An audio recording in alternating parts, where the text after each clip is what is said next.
Okay, so welcome to this meeting of the Economy Committee. I want to advise those in the public gallery that you're welcome to use mobile devices as long as they're in airplane mode and all devices are muted. It's not permitted to take photographs or record any of the meeting. So members, item 1, apologies. I have apologies from Jonathan Buckley, MLA. Are we aware of any other apologies? Diana will join us later. Okay. Yep, Diana Armstrong will join later, and with Padraig Delargy on Zoom. Thank you. So next item, declaration of interest. I would like to declare that I work as APS to the Education Minister for the childcare piece. Anyone else any declaration of interest? Yeah, I have 3 children and I use childcare and ICSS for them. Anything else? Okay. Thank you. Okay, so moving to Chairperson's business. So item 3.1, the informal meeting with the US Consul. Members of the committee met informally with representatives from the US Consul and the Federal Bureau of Investigation, and the clerk has circulated a summary note of the meeting. Don't know if anyone has any comments to add on it, but is the meeting note agreed? Agreed. Thank you. And committee, would you be in agreement to send a letter of thanks to the US Consul for the informative session? Agreed? Yeah, thank you. Okay, so then item 3.2, the informal meeting with the Canadian High Commission. Members of this committee met informally with representatives from the Canadian High Commission, and the clerk has circulated a summary note of the meeting. Committee, are you in agreement to note this summary? Yeah, thank you. And again, committee, would you be in agreement to send a letter of thanks to the Canadian High Commission for the informative session? Yeah, thanks very much. Okay, so item 4, draft minutes. Members, page 7, you'll find a copy of the revised draft minutes of the economy meeting from the 22nd of April 2026. Members, are you content that the draft minutes are an accurate and complete record of the committee's deliberations? Agreed? Yeah, thank you. Okay, so members, are there any matters arising? No. Okay, thank you. And we'll proceed down the agenda. So moving to item 6 on our agenda, we have the Northern Ireland Chamber and Childcare partners on childcare issues. So the committee will now receive evidence from the Northern Ireland Chamber of Commerce and Industry, the Federation of Small Businesses Northern Ireland, and representatives from the Sleepy Hollow Group in respect of childcare issues. Members, at page 18 of your pack there is a clerk's cover note, and at page 27 we have a briefing paper from the Northern Ireland Chamber. A briefing paper from the Federation of Small Businesses is at page 33. The draft Early Learning and Childcare Strategy consultation document is at page 38. Previous Department for Economy correspondence on childcare, including the Childcare Providers Targeted Business Support Report at page 127, and a previous Assembly research paper on childcare and barriers to employment is at page 306.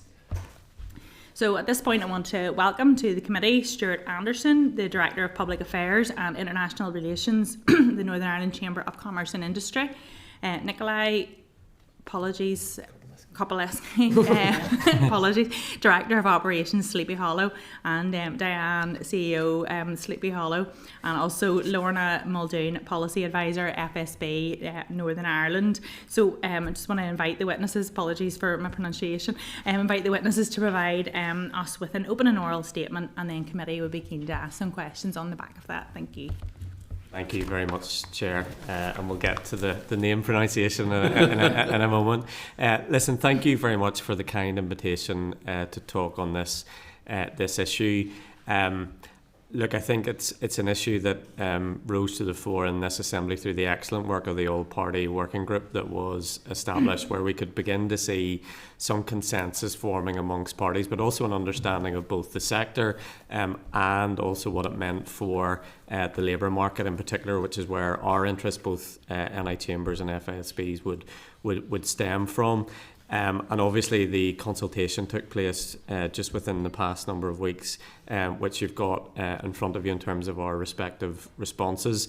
It's interesting that on this subject we are inundated with challenges with wastewater, with planning, with skills, with trade, with regulation, with energy, with dealing with the tax burden, dealing with ongoing sense of increasing costs and low growth.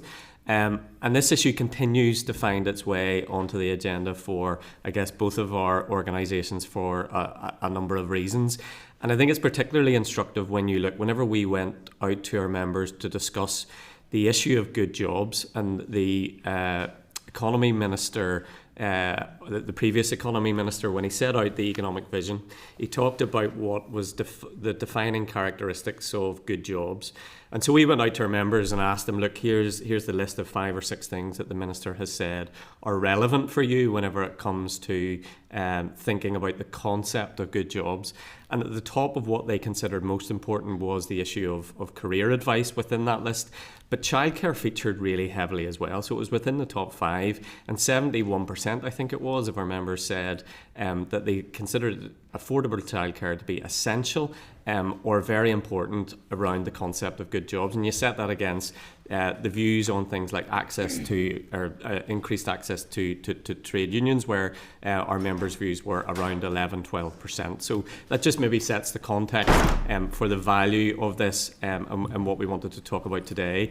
We also value the fact that a strategy, notwithstanding the fact that it took a long time to come forward, was really good to see the aspiration in it. But I think as an organisation we would be encouraging a lot more candour around what is possible and what actually can be delivered by way of the strategy. And finally, just from a chamber perspective, back to 2024 and the general election, we were very clear that there's a role for Westminster to play in this, both by way of making the workplace nursery model more accessible, but also looking at things like the apprenticeship levy and making sure that we are not disadvantaged to that relative to our GB counterparts. But with that, I'll maybe hand over to Lorna, maybe in the first instance, just to give FSB's perspective. Yeah, thanks. Good morning, Chair and committee members. Thanks for the invitation to come here on behalf of the Federation of Small Businesses to speak with you about the provision of childcare in Northern Ireland, including the Department of Education's draft early learning and childcare strategy. So kind of by way of context, FSB is the largest business representative organisation in Northern Ireland, with around 6,000 business owning members in almost every single type of enterprise that make up the entire private sector economy, and 140,000 members UK-wide. Our role as a representative organisation is to understand and represent the concerns and ambitions of our members, but the best way to understand the sector is to have someone from within the sector, an actual business owner, which is why I'm glad to have Diane and Lecale here with us today. Childcare has long been a central policy priority for FSB in Northern Ireland. Our focus began under the leadership of Tina McKenzie, who championed the issue during her time as chair of the FSB and I Policy Unit. This early commitment reflected not only the large number of childcare providers within our membership, but also the reality that thousands of small businesses depend on affordable, accessible childcare for their employees to participate fully in the workforce. SMEs employ more people than all large businesses in the entire public sector combined, so the strength of our childcare system directly shapes the strength of our economy.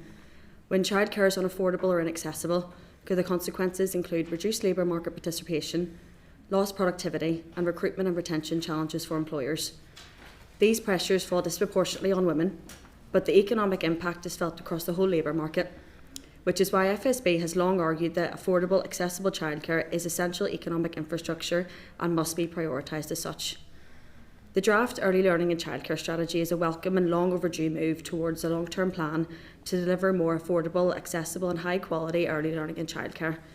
However, while the strategy sets out a direction of travel, there remain significant challenges that must be addressed to ensure its ambitions can be realised. High regulatory demands have created a fragile workforce pipeline, so the strategy's commitment to professionalising the workforce and establishing a qualifications framework is welcome. But professionalisation must be matched with realism. Providers cannot raise wages or expand staffing levels without either the funding to do so or by passing the increased cost onto hard-pressed users. Childcare is inherently cross-departmental, and without strong coordination, there is a real risk of fragmentation. Strengthening the infrastructure around the strategy will be imperative, as will close coordination with labour market partnerships and FE colleges to support training demand. These elements are not specifically addressed in the strategy, but will inherently dictate its success. Finally, and perhaps probably most importantly, we must address the question of funding. The strategy is ambitious. It sets out a vision for subsidising over 50% of childcare costs by 2032. It proposes workforce reforms, expanded provision, new funds, improved infrastructure, but at present the funding pathway is unclear. So, Chair, members, the early learning and childcare strategy is a significant and positive step, but ambition must be matched with deliverability, and we welcome any questions you may have for us. Bring in the real expert now. Well, I suppose I'll tell you a little bit about our background, and then obviously you can ask then relevant questions. I mean, I came into childcare by default 25 years ago. My background was in law, so I worked in one of the largest law companies in Belfast. I jumped ship because I was doing liquidation and insolvency, so I jumped over to the accountancy side to try and help businesses stay afloat, and could see, you know, where it was important that businesses maybe got the right advice, that it didn't always have to involve in that. So my background is very much with the business, the economy in Northern Ireland. I came into childcare because I didn't have childcare. I had no family support. I had, my eldest was in daycare, happened to be Lecale, he's now in the business, but so he's been through the daycare journey as a child. I've been the working parent with the child in daycare, and then my youngest was born, he was quite ill, and I had no family support here in Northern Ireland, so I bought a daycare. This was going to be my 4-year career break, and when they were both in school we were going to go back. At that stage there was no strategy. We had just introduced childcare vouchers was the only thing available, and I never went back into the workforce. But now we had one small nursery with 35 children in Crumlin, and we've now grown. We've 4-day nurseries, about to open a 5th, and we've 26 out of school clubs, because that was my big issue, was getting accessible, affordable childcare, and we partner with school estates. So we have 3 community interest companies. 3 of our daycare operate on not-for-profit community interest. 1 daycare is still a private limited company, and our out of school operates as a social economy model. So we can see how the funding impacts across the board. There's a lot more parent lobbying groups out there now, so you hear the voice of parents, but this is exactly the same situation that parents have faced now for long before my time. So it has become a real personal journey, and it's been a long time in the making. We welcome the strategy, but there are going to be a lot of wider implications.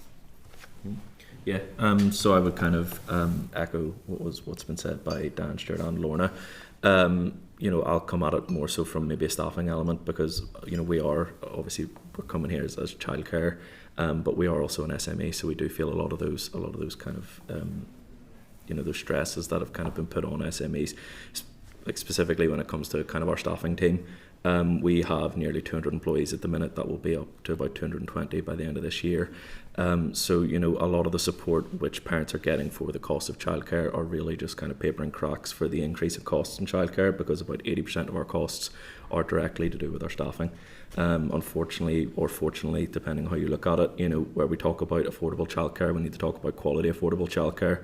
So that means adherence to the minimum standards, which means we're dictated for how many children are allowed to be in a room, from how many staff are there. A room can't operate with only 1 staff member there. There always has to be a minimum of 2. So a lot of kind of the pressures of making sure a room is appropriately staffed or staffed accordingly to the amount of children are there, is a massive cost. So really, when we're looking at impacts such as the introduction of SSP from day one, if a business can't afford to have relief staff on board or have bank staff because of the additional costs it's incurring, then rooms close, parents can't access childcare, and it has a wider impact on our economy. So I suppose I would echo, I think, the intent from the new strategy and from a lot of the introductions to the appropriate support that our workforce needs are very welcome. I do think we need to think of the kind of the back end of that, and how that can impact both childcare companies being liquid, and then the impact of parents having accessibility to affordable childcare.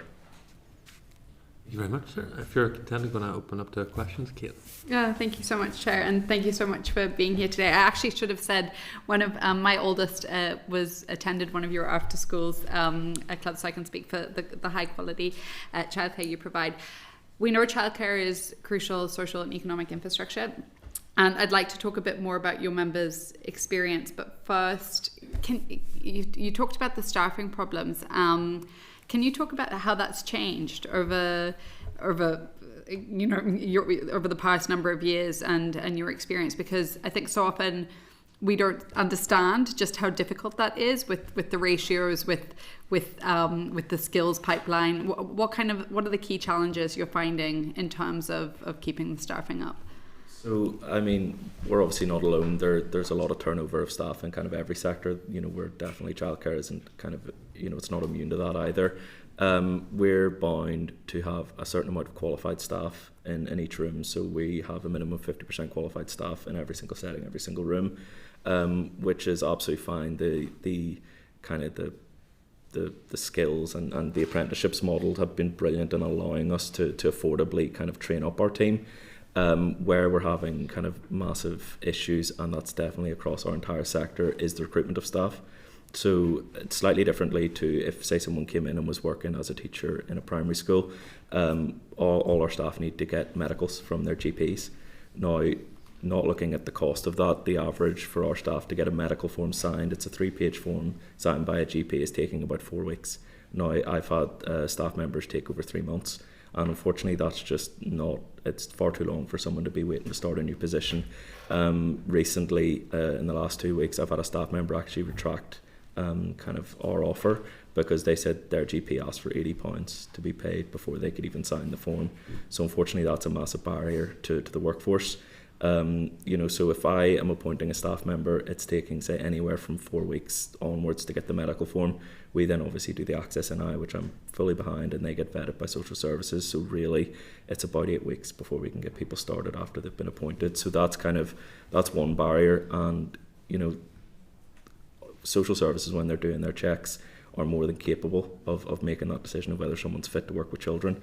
You know, so the actual removal of something that costs our staff members those medical forms is a no-cost option for the Department of Health. And that's Department of Health, is that, and that was being looked at through the minimum review of standards, but yes, that hasn't happened yet. It's already gone out to consultation, and I think that could possibly be almost 12 months ago they looked at that and the review of the ratios. And it's a low cost, it's a zero cost win, which would have a huge impact on providers being able to bring people into the workforce. Now, if you take our example where we work in schools, so a lot of the classroom assistants who work in schools in the morning will also then maybe come to work with us in the afternoon, and it works really well in a partnership with the school, because if they're looking relief staff, or as children get statements of special educational needs throughout the year, they'll quite often say to us, look, you know, if you have any of your team who want to apply for a role with us.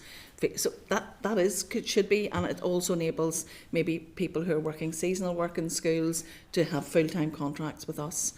So that staff member does not need a medical to be in the school, you know, in the morning, yet we have to go through a brand new vetting process in the afternoon. Same if schools are struggling to have somebody relief cover, and we may have staff who would do relief work. It should be seamless, and I don't know why, you know, the medical issue has not been resolved before now, because people will get an offer of employment elsewhere. Now, unfortunately, on the other side as well, if people want to leave us, we've had to extend our period of notice. So if, you know, it would normally be a period of a month, we've had to extend that for up to 3 months for a manager, because that is the likelihood. Now, what happens is we put the 3-month notice period, the staff member gets another job, and they will just go irrespective of our notice period, which then puts us in a position of possibly having to close settings. And you will possibly see in the press more and more nurseries are closing rooms because they can't afford to staff them, and these are the simple, literally immediate wins that could be pushed through. And when the rooms, the provision shrinks, the cost presumably goes up when you have to. I've heard that before, that if you have to reduce it, then you'll end up having to pass that charge on. I think that's a really important point. Thank you, and I think it kind of speaks to what you had said, Runner, about how it is cross-departmental and there needs to be a joined up approach. What do you think about the Childcare Business Research, which has put in a recommendation for an ongoing business advisor role, or a kind of a position within the department to engage with businesses and their impact they're having? Yeah, look, I'll maybe take that first, and then let the guys in the sector speak to it. I think as an organisation, we in the last couple of years, we've moved to a position of a presumption against the establishment of, because often we have a policy problem here, and the solution to the problem every time is simply, let's set up a body to do A, B and C, and it's not that we are against this as a solution, but if it is put up as a solution, it must clearly be backed by evidence and precedent, and I think that's the first thing I would say. There's a commitment made in New Decade New Approach to deal with ALBs, to rationalise them or to reduce them. I can't remember the specific language that was used. And I think we've got to be a lot more innovative around how we address challenges like this. So I'm not sure whether there's a good precedent to support this. If there is, we're all ears, very supportive of it, but in the environment that we're in and in the challenging environment we're in, it's more a question of prioritisation, I think. Yeah. But I don't know if these guys have anything else. Yeah, I suppose, yes, we would definitely kind of welcome some sort of advisory board. I suppose where it needs to it definitely needs to be very intrinsically focused on childcare, have that understanding of, the likes of what our ratios bind us to, the fact that, most childcare providers I speak to out there working on, kind of those margins of about 3 to 5%, which if any business consultant came in and said, "Oh, you're working on those kind of small margins," I'd say, "Well, what are you doing?" They would say, "Get rid of half your staff," and well, we can't. So I suppose yes, we'd definitely welcome something like that. I suppose we'd like to see some sort of representation from the sector within that position. And yeah, it probably needs to look at more of an educational focus. Something that maybe might follow a skill up program style, where we're teaching managers who are going on doing their level 5s, becoming nursery managers, becoming business owners, but never go through that formal business education. So maybe some sort of model like that, rather than funding maybe short term, which doesn't become short term, becomes very long term. So focusing on that use of public funds to educate business owners who are also childcare providers. Yeah, and I'll maybe add on to that. We were lucky enough, we do a training model with Belfast Met, and we were one of the companies that got Apprenticeship of the Year awards. So I took the opportunity to speak with some of the officials in DE after that, with a meeting the following day. And we talked a little bit about, because they talked about the business model.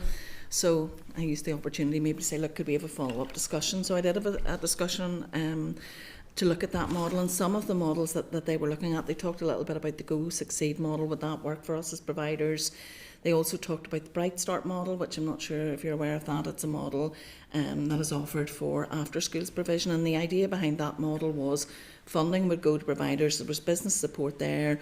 They would offer childcare at a subsidy rate of 50%, but that would scale down maybe to 30%, 20%, and there was a longevity to that. They were meant to be self-funding at the end of year 4. That was what that business model would be. Well, if I would say that Bright Start model is still continuing sometimes in these settings 10 years later, I think it's really important that the business advice is either given.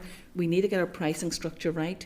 We need to fund the parents so that they can choose, whether that's through universal credits, the Northern Ireland subsidy scheme, so that the child provision can be self-sustained. I think possibly the use of that type of Bright Start model isn't going to work for the childcare. That is not the business model we need. If settings aren't self-sustaining by year 4, there is a difficulty, So I think there's a lot of work, as Lecale said. I think that needs to be, our sector representatives need to be there, the chamber. These are the people who work with the an FSB. They work with the members of these organisations. They know the challenges that businesses face, and we know providers there. There could be a panel of providers there, a bit like specialists coming in to inspect schools. They're using head teachers who are maybe there already. There are people there who can support through various different things. I think that's the one opportunity that I would say is something that could be a big win in this, because our margins are so small that things like the day one SSP that people in our sector don't necessarily know about, they will know about because this is the first pay month, that the factor is that they need to pay SS1, which I'm fully behind, but there isn't the funding there to support the small providers in that. So they're going to be faced with an increased wage bill now for the people who are off sick, but we can't diversify. We need to replace those people. So we're double paying now from day one. That's the type of business support the childcare providers need, because that's not coming out. We're not hearing that as providers across our sector. We're regulated by health. They're not putting out bulletins to us about the likes of SSP, all these good jobs bills that we haven't had a sight of yet. We hear about them in the background, but we are the employers. Those things affect us. So I think the business model for support that's addressed in the strategy needs to come from much wider. Okay, and so that was I could talk about this for the entire day. So I'll just finish on that then. If there's kind of one ministerial action or kind of a key thing that we are advocating from as an economy committee, it's really that. Mm-hmm. If I could add to that, as we've already referenced, the childcare is really cross-departmental. So I think it's for the minister to also use her power to influence other ministers at the executive. You know, it includes education, communities, economy, health and justice. It's a huge brief, and I think we need the economy minister to support those as well. Okay, thank you. Thank you. Thank you for coming along here today, and this is a really big issue for many families across Northern Ireland, and it's also a gender issue. And it remains so. There's recent research from Queen's University that said that the impact is still there among many women. Have you any ideas how you could help support that gender issue, that women are predominantly being kind of priced nearly out of their jobs as a result of the cost of childcare, and just on that price as well. I mean, I suppose sometimes there's a conversation that it's like parents against the providers. Well, it really isn't. Yeah. That's not the conversation. But there has been a support scheme in place, and it's nowhere near touching the sides of the support the parents actually require. They're paying more today after the implementation of the 2-3 cohorts of that support scheme, because your costs have actually gone up. Mm-hmm. And so parents are feeling that they haven't got the support that they need, and obviously we're listening now to about the low margins within the care sector itself. So I'm just trying to kind of marry both and see both perspectives, and the locked out people that are in the middle of all this, which is the parents and predominantly women here, and also I suppose there's so much in this, but it's the fact that across so many departments as well that it seems to be losing itself as a result of the responsibility for economy, the responsibility for health, and responsibility of education. It's not delivering, and the ambition even within the strategy says that we can be, Northern Ireland can be a standout leader in this, but there's nothing really in the strategy that says that we are going to be, because it's still very fractionalised. Now that's kind of like a summation, but those are really big issues in the middle of all this that aren't really been addressed. Yeah, I suppose if you don't mind. Yes, no, I wholeheartedly kind of agree with your sentiment. I think the intent from the strategy is definitely there, but if we kind of look at even the ambitions and how we're seeing them at the minute, the increase from the Northern Ireland Childcare Subsidy Scheme by April of this year was to be increased to 20%. Which hasn't happened. We're still at 15%. So, the intent is definitely there. I suppose it is just looking at the multi-year budget and how, in fact, we're actually going to fund the strategy is really the question of that. Mm-hmm. I wholeheartedly agree with as well with, the fact that it's definitely a gender issue. I actually wrote my master's dissertation on a workplace nursery scheme model. And we looked at kind of the barrier to entry for women in the workplace, but then actually looking at career progression and representation on boards, and the fact that a lot of that is impacted by cost of childcare or accessibility to childcare. I suppose as a business where we've been a wee bit more creative is we've used that workplace nursery scheme model as best we can. We now have 3 on-site day nurseries with the Ministry of Defence, and we're looking at introducing our first on-site day nursery with a private company. Now, where the barriers of that workplace nursery scheme, kind of which I know lies within a Westminster kind of role, is they've just kind of said that model doesn't work. The workplace nursery scheme model and the advantages from that with their national insurance contributions isn't worth it to them. So I've just said, listen, we'll just bypass that and we'll look at the benefits of the shared resources, the lowered costs, and the fact that they can use that as a recruitment model, but also as a retention kind of tool as well. So I would definitely say that the sentiment from the strategy is there, but the application maybe is, as we can see already, is lacking. Okay. Yeah, maybe just come Yeah. in on the back of that. I think, look, we have quite a unique perspective, and I guess as an individual have a unique perspective because I've got 3 small children, so I know only too well, and even this morning know only too well the challenges of childcare. But I was also the chair of a charity that looked to establish after schools childcare facilities, and in my time of doing that we opened 4, and talking to the issues that both Lecale and Diane spoke to earlier, the cost, and you cannot automate away your staffing requirements. Those ratios are good, they're proper, they're fair, but trying to hit those every time, and particularly if you had a member of staff that was calling in sick, and then you were having to bring someone in and deal with that cost, it was just eating away at margin all the time. And for us, anything we made was being redeployed back into the community and deleveraging a lot of our use of public funds. So all too aware of that, and actually the reputational risk that you as an organisation have to deal with all the time if you're stuck for staffing numbers. But whenever we looked at the workplace nursery model, I think Lecale touches on it.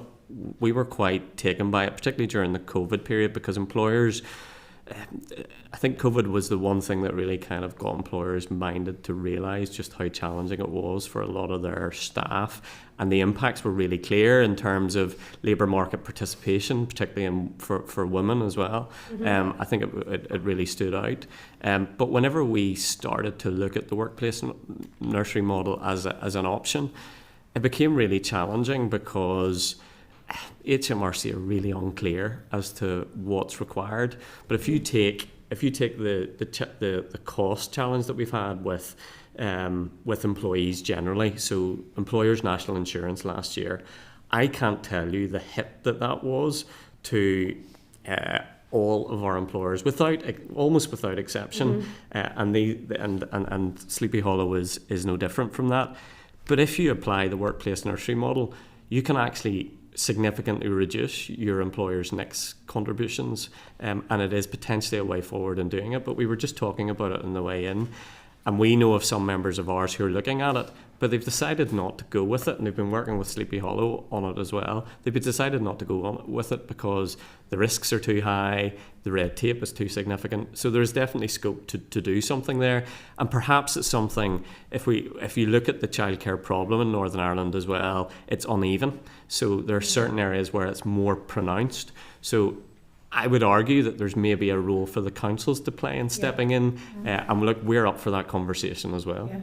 And just on that, Foy and North Belfast are 2 areas where that childcare provision isn't there at the level of other places, and that has a really significant impact on places of high deprivation.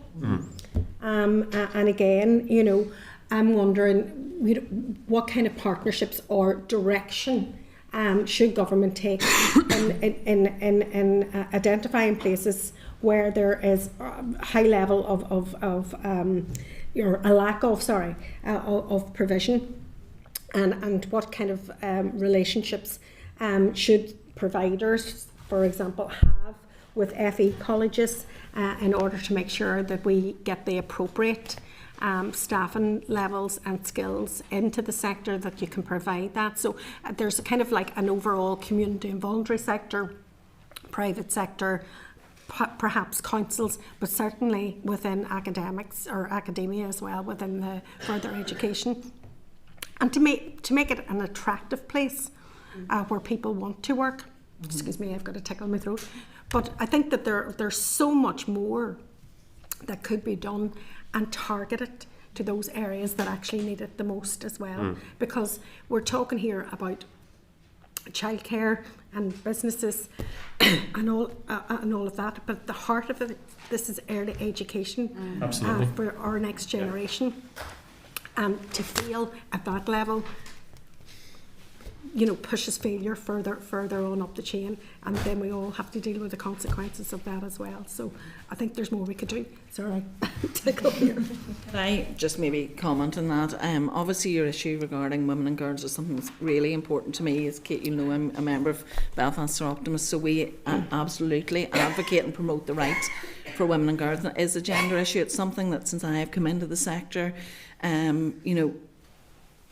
for a long time I felt that I had lost my career. Now I have found the vocation, but every single across all of our sites I'm meeting working parents. I meet the parents on the ground. I know their struggles. I know the parents when fees come up and they say to me, if fees increase, they're going to have to reduce their days. I maybe have grandparents coming to the door. Parents are having children later in life. Grandparents are retiring later in life. It becomes an entire family burden. So we have worked quite closely with Sure Start across the northwest. I now live in the north, so across the northwest, and we are dealing in areas where there are a lot of very good communities trying to come up with very creative childcare options to allow parents to get back into work. I think the very valid point about actually getting that is not going to happen if we don't have a workforce. So we have been working with Belfast Met, and we're now working with Circ. Yeah, so it's really, sorry, I'll kind of come in on that. Really, and it is something where I think we do need to recognise the work of the department in their involvement in both the apprenticeship programmes but also the newly formed skills academies. Yeah. So we were part of the pilot skills academy for childcare with Belfast Met. We've since been a partner in the second iteration of it, and the third is just about to commence as well. So we're seeing about 12 individuals who've either had maybe a change in career or they're actually entering the workforce for the first time, are coming in with really important qualifications such as first aid training, safeguarding training, so they're actually able to hit the ground running. And one of our inputs into it was actually saying to them, can you get your medical on day one so that after this 12-week programme you can be vetted by an employer within a couple of weeks and you can really get in and started. So I would really like to recognise the work of the department and their involvement in the Skills Academy programmes and in the apprenticeship programmes. We have, due to kind of start the next round of apprenticeships in September, we have about 42 to 45 apprentices due to go on to do either level 2s, level 3s or level 5s. So the accessibility for that and the fact that we're able to kind of share that funding where we're paying their time but their actual qualifications are funded has been massive, and we're massive advocates for that. As a business perspective, where we're having those kind of under 25s, we also have the reduction of their national insurance contributions as well. I suppose if we're asking from a business standpoint, especially in childcare where we're so heavily regulated and what qualifications we need, it would be great to see that increase. So anyone who's working in one of those apprenticeship models, whether that's as an apprenticeship for level 2 or level 3, or whether they're doing their HLA, to see that kind of national insurance contributions kind of relaxed for the employer in that regard. I suppose where we've seen that increase was really last April. It was costing us around about £1,000 per employee over the space of a year, that increase in national insurance contributions. And as we kind of alluded to earlier, we're nearing on 200 employees, so that's quite an increase. And unfortunately, on the back end, that's parents having to kind of take up that slack because there's nowhere else that we're able to get funding for it. Excellent programmes. I mean, the Skills Academy, excellent programmes, and it's great that you are engaged and committed to that, and apprenticeships and that. I do think they should be spread out throughout the whole of Northern Ireland. Well, that's why I was... Yes. And I think it's essential that is happening because we need to target those areas where the gaps are getting wider. Yes, we do. We're actually piloting the first one with the Northern Regional College in a couple of weeks, and I'm due to meet with South Eastern Regional College next week actually about getting their first Skills Academy out as well. Okay. So that we are hopefully kind of spreading as quickly as possible. Well, that's why I was starting to go back to saying that we have had those conversations. We're working. We're now going to do meet with 4 principals along the Sure Starts that we're working with in the Northwest. So that model can be replicated. It can help those parents, and it's really, really important. I think you have to understand our nurseries are open 11 hours a day. So where do staff go to get this training? If they're going out and expected to go out at night, it's okay for us because we're a large organisation, but you take the individual day nursery who can't access that. We bring them to our head office, we train in-house, we pay while they're there. The barriers to other nurseries are they're having to do that at the end of an 11-hour day, or they're doing it online, and that's almost where it's really important to make sure that the quality is still there. So everything that is happening out there in terms of the department can be replicated and should be replicated, but it's going to have a knock-on effect on the cost to the employer. Okay, thank you very much. No problem. Roderick? Thank you very much for your presentation. It's been really, really useful and it's been very insightful. And I think just to touch back to Sinead's point around the education piece, I worked as a primary school teacher before I took on this role. And one of the things that's common with both the experience of primary school teachers and with yours is the fact that people quite often don't recognise or realise the professionalism around that and the qualification that's necessary for that. So I just wanted to firstly recognise that, and moving on from that to talk about the skills pipeline that's involved here. So you've talked about the apprenticeship model, and it's very welcome to hear around the fact that those skills pipelines that you've mentioned will be rolling out beyond Belfast to other areas as well, because obviously there's huge regional difference here. In terms of that, that's obviously one piece of the puzzle here. In the skills piece specifically, what else do you think we need to be doing to solve that? What innovative models do you think we need to be looking at? This is obviously one of many, but what else do you think we can be doing in the interim as the economy department to actually be trying to advance that skills pipeline? I'll maybe just give you a chamber view on that first, and then let others come in. I think this is a notoriously difficult area, and I'll talk about it in the broadest sense, and then we'll maybe narrow it down to childcare. I think the first thing that needs to happen in terms of skills is actually a mapping out where all the public funding for skills goes, because honestly it just seems to go all over the place. And I think once we understood just exactly how much money there was in play, then we can start to work out how we best address the skills challenge.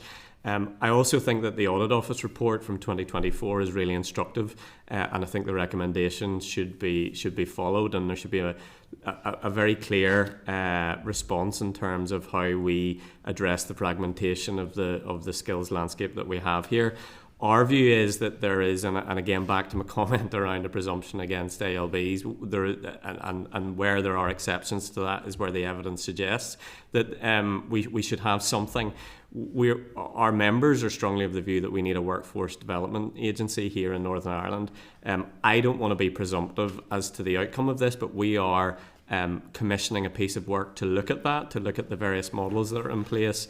And look, we will come back to you on that. It's something that will be undertaken from now until the summer. Also pleased to see that the Minister is very responsive to this, and I know that she's leading the department in looking at it. So hopefully it's something that we're pushing at an open door at, but I do think it's something that we need to get right.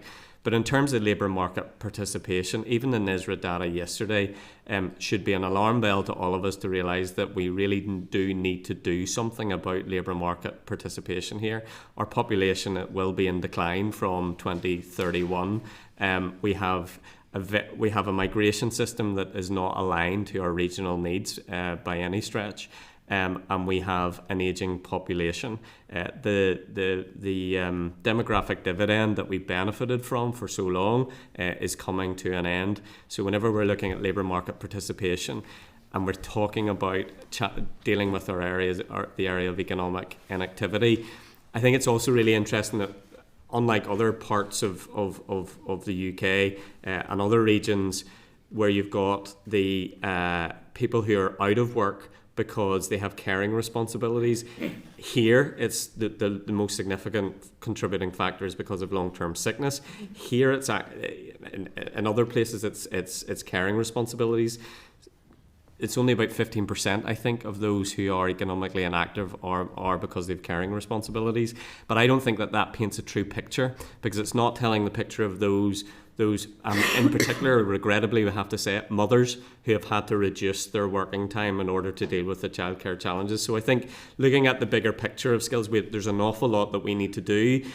And in terms of the training piece as well, we need to sort out what we're doing with the apprenticeship levy here. the anger and frustration from members of mine that are paying serious sums of money across, which is effectively just a tax, and maybe they've operations in GB and they can see what they can do with it. The other side of it is, if they're not spending their apprenticeship money, they can transfer some of that levy to training support for SMEs. So we're really missing a piece here in Northern Ireland in terms of dealing with apprenticeships, and in particular looking at the notion of even how we deal with that levy that's charged on our larger employers. So that's I guess our view is from a general perspective. But I don't know if there's anything sector specific that you wanted to flag. I suppose I will say that obviously workforce, if we don't have a workforce, it impacts us, but the impact really is in the wider Northern Ireland economy. So every member that you invest through an apprentice, through a workplace scheme, through an entry into childcare. So say, for example, we've somebody employed in our baby room. So every member of staff we bring in who's qualified, that you invest in that training, will allow 3 families to go to work. So if that's a 2-parent household, that's 6 families that are able to go out to work. There's 6 families who can contribute to our economy, the impact on manufacturing, export, wherever they're in. Now take that for a school-age child.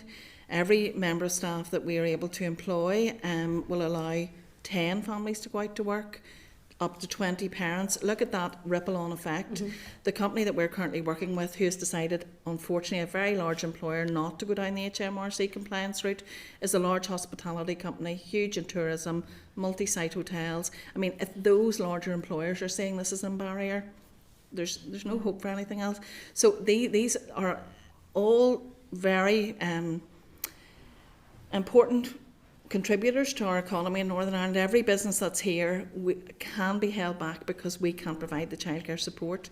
So there, the issues regarding entry into the workforce in Northern Ireland, supporting the employment academies, removing whatever force that you can do or collaboration you can do to look towards the barriers, such as the medicals for our staff. Those are all huge impacts that we're facing at the moment. So I suppose I just want to reinforce the facts and figures of every childcare employee we have in the workforce, how that ripples across the whole of Northern Ireland.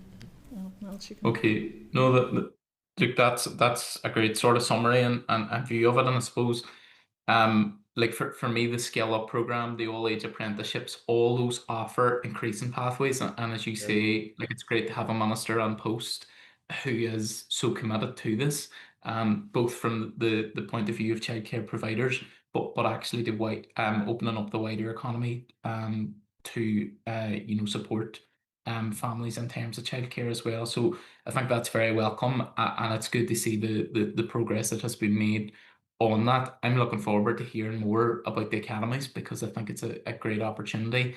And as Sinead said, hopefully the regional rollout of those will happen quite quickly. I wanted to touch as well just on the crossover between departments, and I think everybody who's spoken so far has mentioned this. But for me, one of the key points on that was the early learning and the childcare workforce plan. So I wanted to get a sense in terms of providers as to what input you've had to that, the engagement with the department on that. And I suppose there's lack of detail in terms of my reading of it, and please correct me if I'm wrong on this, but on the specific details of that, what it'll look like, what it will entail and so on. So I wanted to get a sense of your involvement in that, whether you feel that that's been beneficial, whether you feel you've been listened to, and I suppose the outcomes of that. Do you think that there needs to be more detail, and perhaps more detail on this piece, an additional piece, just to get your wider views on that? Yes, I suppose where we kind of have our major input is through the all-party grouping, which happens here kind of usually once a quarter, and that's been really our main input. There have been elements where it's gone out of consultation. I would agree that there is an element of kind of vagueness around maybe how that looks day to day on the ground for a lot of providers out there. I suppose it's really looking at scaling, scaling of apprenticeships, looking at the introduction of the likes of skill up models. I believe a lot of it should be geared towards the education of nursery managers. I think there is an element of career progression and professional development which kind of it stagnates after level 5, because that's the last when you kind of keep asking people, oh, you need to do your level 3, then you need to do your level 5, or you need to start even with a level 2 and go on.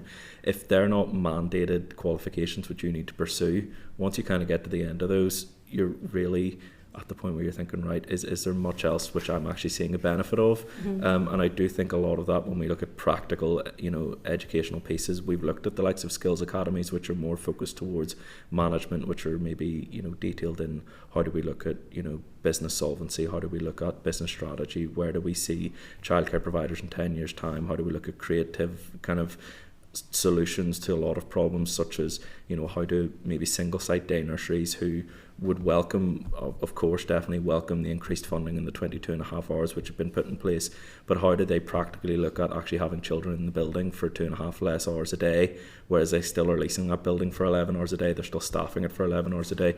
How do they actually look at creative solutions? So it's maybe looking at those educational formats, and I do agree that there is an element of vagueness, and it possibly is an area where we need to look at further collaboration between nursery managers and nursery owners, and how the actual rollout of that workforce development does look. And I suppose I would add to that that's where the business support element is going to have to sit side and side with that, because they are the key issues. Of course, we welcome the 22.5 hours. That's early education, so we can't confuse. The average daycare owner is going to be impacted by that, because their children are going to be in preschool longer. So, there's the welcome use of maybe the Pathway Fund, the 2-year-old programme. Can there be a bit of diversification of that into those rooms that aren't being used in the morning? There are qualified staff there, there are buildings there. We should be looking to the skills that we have across Northern Ireland, and the daycare providers and the childminders who will have extra hours in the morning. So there's a lot. I think it sits side and side with what you're saying in terms of the business support should sit alongside that. If I could add to that on the business engagement piece, a SAMBIT, a small and micro business impact test, hasn't currently been conducted by the department on the strategy.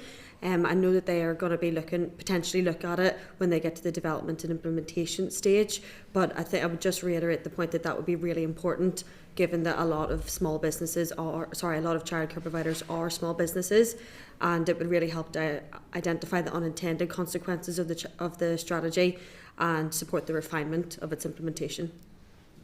Yeah, that's really important. No, look, that's been really sort of useful in I suppose me getting a better understanding of the specific issues in the area, because we've all, I suppose, been aware of the issues, but actually understanding how it works on the ground and the practicalities of that today have been really, really useful. And I think just one of the things I would like to see coming out of the committee today is actually that we write to the Education Minister just asking for that more detail. What will the workforce plan entail when we see the detail of that, and so on. But look, and all other members want done, that's been really useful, and want to thank you for your time. Thank you, Patrick. Diane? Thank you, and thank you all for coming today. I think it's a really useful cross-section of views on this, and this executive has prioritised childcare as a key point in the programme for government, and 4 months within doing so, the Education Minister, when allocated responsibility, stood up the childcare subsidy scheme. He's brought out the consultation document, and Lorna, I welcome your comments about saying it was ambitious and comprehensive, but it will take a lot to deliver it. But just to pick up on the point, I think you've all touched on it, it's a really cross-departmental piece, and it needs everyone to chip in and work together, not just continually push it back on the Education Minister, because everyone has a role to play here. And in terms of the economy, it underpins everything. Now, I'm a working mum of 3 myself, and whenever your childcare lets you down, all your clients are let down for the day. They've took time to come out for me working in finance to look at their books, and the healthcare system's the same. Where childcare lets down healthcare providers, operations are cancelled. Like, it really does underpin absolutely everything across our society. So it's really important to gather that. And just on the FSB piece, one of your calls was for the better use of government data in order to plan like childcare provision and things coming forward. So I was just wondering how you think government data could be better used or shared that way, or to plan for the training. Yeah, no problem. I think part of the issue is that there's very little data, and there's very little data that's been used cross-departmentally in the formation of these policy interventions. So I know that the strategy calls for the ongoing sector-wide collection of data. Now, our members, there's there's a split opinion on this, because we never want to add administrative burden to an already highly regulated sector, so that needs to be taken into mind as well. But a lot of the data is already pre-existing. I know and I'm sure others can touch on this, those who are signed up to the early years already have to submit a lot of this data, but it's not being shared wider than that to inform policy decisions. So also with the Northern Ireland Childcare Survey official statistics being published, that should hopefully help, and just to use data to inform policy decisions and do it in a cross-departmental way would really be the key point there. It's just important to use all the information that we have Exactly, to hand, and yeah. like sources like yourselves, and really welcome your engagement on it.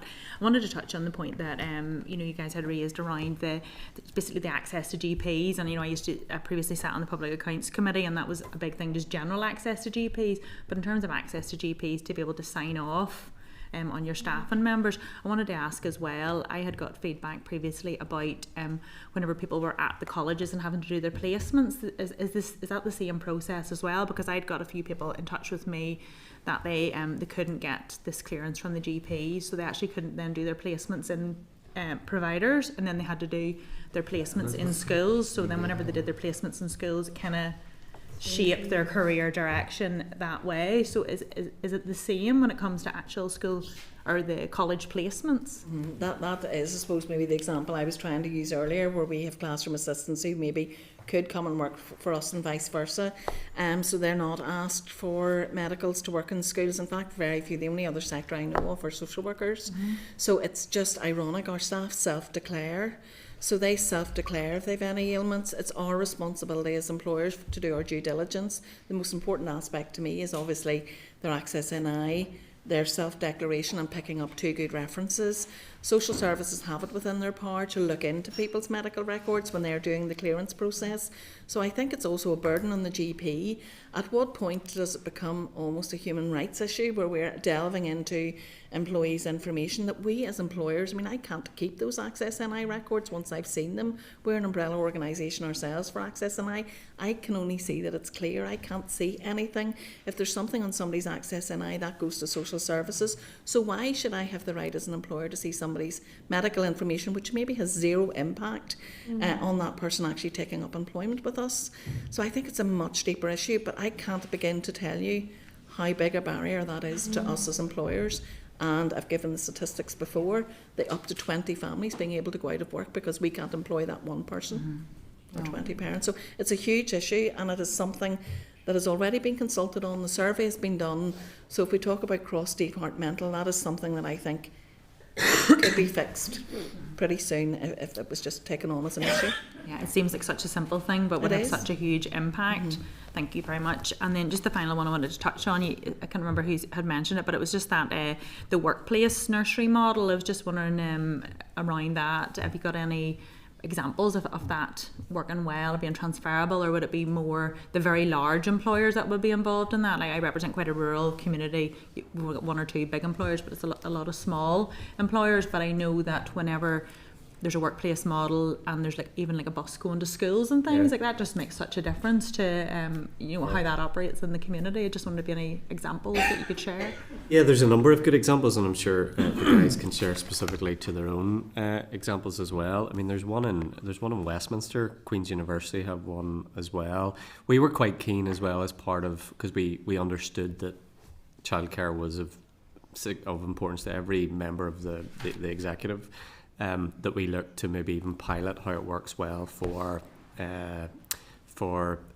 civil service employees, just as an additional benefit. Because some of the savings, you're talking for employees, you're talking, depending on what tax band they're on, you're talking savings between about 25 and 40% on their childcare bills. It's not insignificant, with further benefits to the employer in terms of employer's national insurance. The difficulty is that once you start to go into it and look at the HMRC guidance, it's really dense. It's really difficult to get your head around. But actually, if there could be a way of breaking that down, and we talk in our manifesto about building a toolkit around it, around sample contract, around sample partnership agreements, there's a lot of myths around it as well. It doesn't need to be on your business premises. It can be off-site. You can have a partnership between SMEs and larger employers. There are ways of doing this, but there is probably a need to communicate it better. And I think the standalone working example that Lecale has talked to today is a large employer has looked at it and said no because of the risk and the red tape associated with it. So this has been around since the 1980s. It's significantly underutilised. Yeah, and I mean there definitely is the potential application for multiple employers to there's nothing that explicitly prohibits that, you know, within that workplace nursery scheme model. I suppose looking beyond the kind of the implication and the tax element of it, the benefits are massive. I mean, in terms of our own model, it comes out to, you know, about £250 to £300 cheaper per month than the national average, and that's just on savings. It's the utilisation of shared resources. So it's looking at businesses who've maybe implemented more working from home models that maybe have a bit more shared space, whether that might be in a business park for a group of SMEs, and the reduction of, you know, maybe utilities, rates, rent, you know, that can all come off the back end for parents, because when you have a large day nursery in a private building that's paying all those costs, it's the parents who are paying for it. So there is a practical application for using those shared resources to bring down costs for parents, and they are substantial. Commercial rates alone, if I look at the commercial rates, and I mean, if you're in England, you're not paying commercial rates in your daycare building. I've been in Portcullis House, the one in Westminster that's run by London Early Years Foundation. Those models look really well. London Early Years Foundation is doing this in partnership with several other organisations, including the Ministry of Defence. That's why we'd gone over to look at our models. So we run ours as community interest companies, but they're not HR. We run them as completely compliant. So we have the employers on our board. We've got parent representatives on our board. We prepare all the reports that the HMRC would like to see, but nobody's willing to take that step. So, you know, we're running them on that model, and the new one that we're hopefully opening in the 1st of August, we will run it as an HMRC pilot. We will do all of the paperwork, but the red tape, you know, is just something. But I think as providers, we're willing to do that because we've seen it operated elsewhere, and that's really up to the employer. But I think it's very much an employer issue, you know, and I think employers in Northern Ireland need to be looking at this. You know, if they're having workforce crisis, it's either 2 or 3 employers getting together and working with their local provider. Providers have been very, very resilient. I think everybody can say care providers have been resilient right across the north of Ireland, and they will work to find solutions with employers in their local area. Thank you very much. Thank you. Declan? Thanks, Philip. Yeah, listen, it's foundational. I think you set the case out very well, particularly yourselves, in relation to getting childcare right, not just from the perspective of it being nurturing and important for early years development, but also ensuring then that we have an infrastructure that allows for businesses to flourish, the economy to remain resilient, and there's multiple challenges there. It strikes me that we touched earlier on the gender issue, but there's a big class aspect there, and they overlap, because if you're a single mother and you're rearing a family and you're on low pay, and you're dependent upon your employment, but you need childcare. How do you fix that contradiction, and then overlap that with rural issues as well, rurality,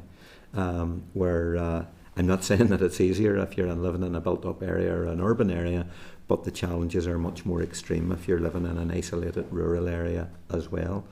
So that's a couple of observations, and of course I think it was yourself, Diane, you mentioned the issue of grandparents who you have to rely upon. So there's a generational aspect to all of this as well. So I have 2 quick questions. In the absence of there being a cap on fees for providers, and this was part of the conversation earlier in relation to the business model, the reality is that costs and fees are going to spiral for families, and that's going to become much more acute again if you're a single working mother living in a rural area trying to get by. So How would you recommend, in the midst of all of the challenges that you've summarised, how would you collectively, both from a provider and from a business point of view, recommend, in summary, about how we try and stabilise the issue of costs for providers and also for families? So yeah, I think it's incredibly important looking at kind of year on year. You know, it's always waiting to April for fees to go up, and then it's kind of the backlash from parents, because I completely understand that a lot of their own kind of increases in wages is effectively lost at that point. You know, looking at those kind of practical applications, you know, waiting on staff turnover is a business expense. You know, when maybe job ads stay up for longer, you know, it all tallies up. You know, staff members who are, you know, leaving because they're then having to pay for medicals, you know, the likes of national insurance contributions, and that being reduced for apprenticeships through the apprenticeship scheme until they're 25. You know, if that was extended for those all age apprentices, would be very useful for businesses as well. I do think there is some sort of responsibility as well on providers, because we do have a lot of parents, a lot of working parents, but parents of all sorts who don't know what financial support is actually available to them. So of course, asking for an increase of financial assistance through, you know, the likes of the Northern Ireland Childcare Subsidy Scheme not being lifted, but also the fact we did actually see the application of universal credit support being increased as well, but parents don't know that because it's not being signposted to them. So I actually feel there's probably a responsibility to be put on providers to make those financial assistance models, you know, very apparent. When you go into any day nursery, a bit like when you're going into any school, you're seeing who's on the safeguarding board, you're seeing really vital information as you're walking through the door. If we mandated for during inspection and during at all points that every provider needs to have a complete rundown of all financial support available. Now that can be, you know, a public issued, you know, piece of information to say, you know, you can apply for X, Y, and Z. Here are a couple of NGOs that you can go to who can provide financial assistance. You know, that would just make it that bit easier for parents to know what's out there. We do, anytime someone signs up with us, we send them a financial information letter that dictates just a small bit of information on every model that's out there, whether that be childcare vouchers, tax-free childcare subsidy scheme, universal credit support. But, you know, parents get it at that one point. You know, if we made sure that alongside all your safeguarding information, you had a breakdown of financial support available, it would mean that there's a correct utilisation and people are using the resources that are available. But of course, I would also on the back end ask for an increased, you know, levy of financial assistance. Childcare, much like any other business out there, you know, rates will increase with, you know, inflation always. So looking at a capped model mightn't be practically, you know, possible when we're looking at maybe 10-15 years down the line. That might be easier for parents, but we might in turn see a lot of day nurseries close their doors because it can't financially continue to operate. So maybe looking at an increased support model and an increased, you know, ability to reduce costs for day nurseries might be something that's more flexible and might look, you know, more viable long term. I suppose I would add to that as well. I mean, in an ideal world, we would all love to cap. We work in the community interest companies, and the differentiation between our private daycare and the community interest, the fees are marginal when you really take it into account. We can't do it. It's only because the employers are helping support us with those huge costs. We're not having to pay business rates on those costs. So that's where we can have margins. So I mean, if there are things like business rates that can help drive down the cost of childcare, the workforce, if you talked about, Stuart and Lorna's talked about, I mean, that would reduce the cost directly on national insurance contributions. That's not coming out of the public purse here. That's a central saving that can be made. So the money that's being invested in the childcare model, if we can use workforce, that's going to drive down further than the NISC can ever provide. And I think, we talk about the increase in the national insurance contributions. We currently have 188 to 190 staff probably. Enable every employee last year that we have, our increase on the the national insurance contributions was increased by £1,000. Now, where are we? The only way we can keep afloat is to pass that cost on to parents. So we have to look at making childcare easier. We have to make sure that we look at the workforce. You know, the NHMRC compliant workplace setting would drive down costs. as you talked about, the apprenticeship levy, huge, increasing that national insurance savings for people of all ages. So we may have returner working mothers like I was, and coming back, and the many parents that we see who are wanting to come back into the workforce, maybe when their children have started primary school. You know, can we not reduce their national insurance contributions so they're getting those savings?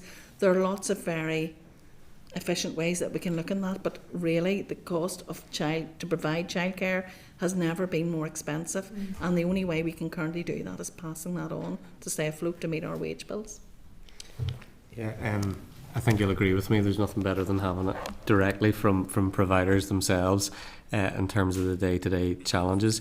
The one thing I maybe just add to what both Diane and Lecale had said is just around sourcing of suitable premises. We're not. I think the labour costs are the labour costs, and there's certain things you can do to tinker around with that. But there's not a lot you can do about things like ratios that are there for obvious reasons. But finding appropriate premises is really important. As I said, just even from my own kind of personal experience, we were able to run a not-for-profit childcare venture on the basis that we either were doing it out of our own premises that we owned outright, or church halls or schools were providing the premises for peppercorn rent. That then made it possible to do what it was that we were trying to do. So back to the point, I think there's probably a role for local councils here to look at their estates to see whether they have suitable premises, and then we can maybe move on to the conversation around workforce. But I think there's definitely something around the cost of the premises itself, because labour market wise there's not an awful lot I think that you can do unless there's significant moves from Westminster. Okay, anything else from your perspective? Yeah, so the final point then, Philip, if you don't mind. Someone mentioned earlier on about there being quick fixes, and there are, but they're almost tangential.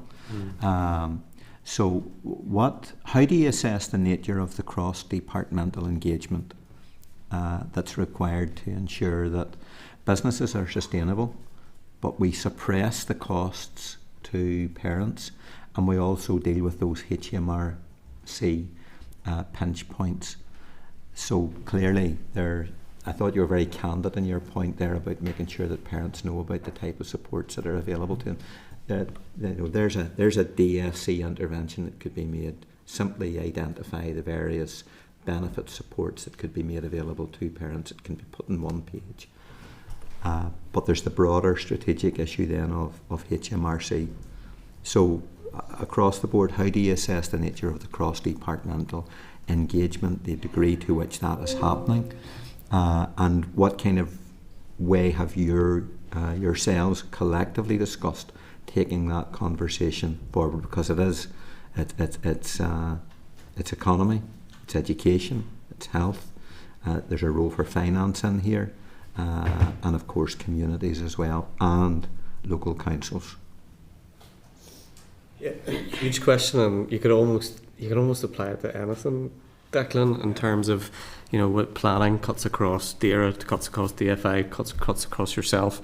And I think it's an issue that and again, to my point around some of the work that we're commissioning, we are looking at how some of the devolved regions do things and better ways of working in partnership across where there are cross-cutting issues. I think it's very clear that the all-party working group here has been very effective. I think it's probably one of the standout all-party working groups that we have here, and a credit to anybody that's involved in it, because it's very clearly kept it on the agenda of all parties. And for me, I think that will be really key to driving the information flows up through the various parties to their executive ministers. But I think it is challenging. It's always going to be challenging in a power-sharing executive, but credit to those who've worked collectively together in the all-party working group to put it on the agenda of the relevant ministers. Yeah, I would completely echo that. I do think it's massively important, and the all-party grouping is something that is extremely well attended. At the last all-party grouping, the education minister was there and talked about the importance of the fact that the funding was ring-fenced for a childcare strategy, and looking at how we can increase that amount of ring-fence funding, because if it is lost to any single department, unfortunately it will be lost, and childcare unfortunately won't be at the forefront. I do believe, however, that there are some departments who maybe aren't as involved in that all-party group, and we possibly need to kind of, you know, urge that attendance and urge that participation across all departments. Thank you. Thank you. David? Listen, I really appreciate you all coming in. It's been really good thinking back and remembering my mum retiring and looking after my humans, and I'm so thankful for that. Looking back at the cost, a couple of things came out, because this is productivity. It's obviously the next generation, but it's a productivity issue, and there's a gender thing that's been come up. But see that GP, why do we need a GP sign off? Why do the GPs need to be involved at all? Is there a reason for that? I couldn't tell you. And that's our regulation. So I mean, we're already in red tape. So we are governed by Department of Education, but inspected by Health. So part of our recruitment process is that all staff employed in our sector must have a GP medical. Now it goes. But just because it always did. But why? Is there a reason for it? So there's no reason at all for. There's no practical reason. Not that we can see, in all honesty. Because when it's going to our local trusts for people to be signed off as fit to work with children, they have access to those notes anyways. We have doctors either, you know, point blank refusing to sign GP notes, which means people can't enter the workforce at all, because they're saying they're not qualified to determine whether someone's fit to work with children, because that's one of the questions that's asked. Then on the flip side, we sometimes have doctors, you know, just saying that, you know, we'll pass that along, and then their viewpoint is actually scrutinised by the local trust, and the local trust saying, oh, we know doctors sign that off, but we aren't of the viewpoint that this person's fit to work with children. So for us, it is just, I can't see it as anything more than a barrier to entering the workforce. You're literally costing people 80 quid. You're delaying everything just because the computer says you always had to do it like that. Maybe that's something we can pick up. Can we do something to the Department of Health and go? Yeah, we'll come to that. Yeah, look at that. No, but I was sitting going trying to work out why. That was the bit. The skill bit is really, really fantastic. What you're doing. Skillnet Ireland in the south is that kind of model of what you're talking about. European Commission ranked it best in Europe, so we have that model. You're already doing that model. It's how you scale that everywhere. How do we scale that beyond the bit? Is that needs to come from the department, or how do we make that opportunities? I mean, I think the work the department and the involvement has been brilliant when we've seen, especially those skills academies that really have been ground up. And the department have been, you know, anytime we go to the graduations, there's always a representative from the department who's going, right, where's next? You know, what involvement can we have next? Maybe some sort of, you know, involvement between the department and a local FE college is to say, listen, this is a model which works. You know, I've sat and I've consulted and I've helped design these now for the NRC and the Southeastern Regional College as well. So looking at just practically telling these colleges these work, you know, childcare providers are willing to collaborate. We aren't the size of where we can, you know, offer these skills academies and employ 12 to 15 people, but we've been collaborating with other employers and we're doing it as a combined effort. And I know so many employers, if you're going to them and saying, right, in 12 weeks you'll have someone who's got paediatric first aid training, who's safeguarding trained for 3 years, those are both costs to employers, and they're coming in with medicals and are ready to be vetted. You know, no one's going to turn around and say, no, we don't want that person. It has just really worked, but again, it's something which is definitely in its nascent stages, but maybe just a bit of drive and a bit of collaboration with FE colleges across the country might kind of get it's the businesses driving what they need rather than the colleges delivering what they've always delivered. No, last bit then for me, just quickly, you've talked FSP talked about the supply side gap, and they've talked about the 80% kind of been in wages and salaries and that, but you talked about other support that could potentially be there. What would that look like that we could? Yeah, I think I know it's been touched on already, but the regulatory burden of the sector is quite significant. The medical checks is one of them, and then a lot of where a business in another sector can cut costs in staffing, heating, food supplies. Childcare sector can't do that. Those ones that you would immediately go to, and I think that and why it's there for a very valid and important reason. There needs to be funding there to be able to allow those costs to come down in other areas. So as well as the 15% or 20%, whatever, you know, as that's rising, you're talking about doing a support to local business or local provider businesses as well with energy costs and things like that. Okay.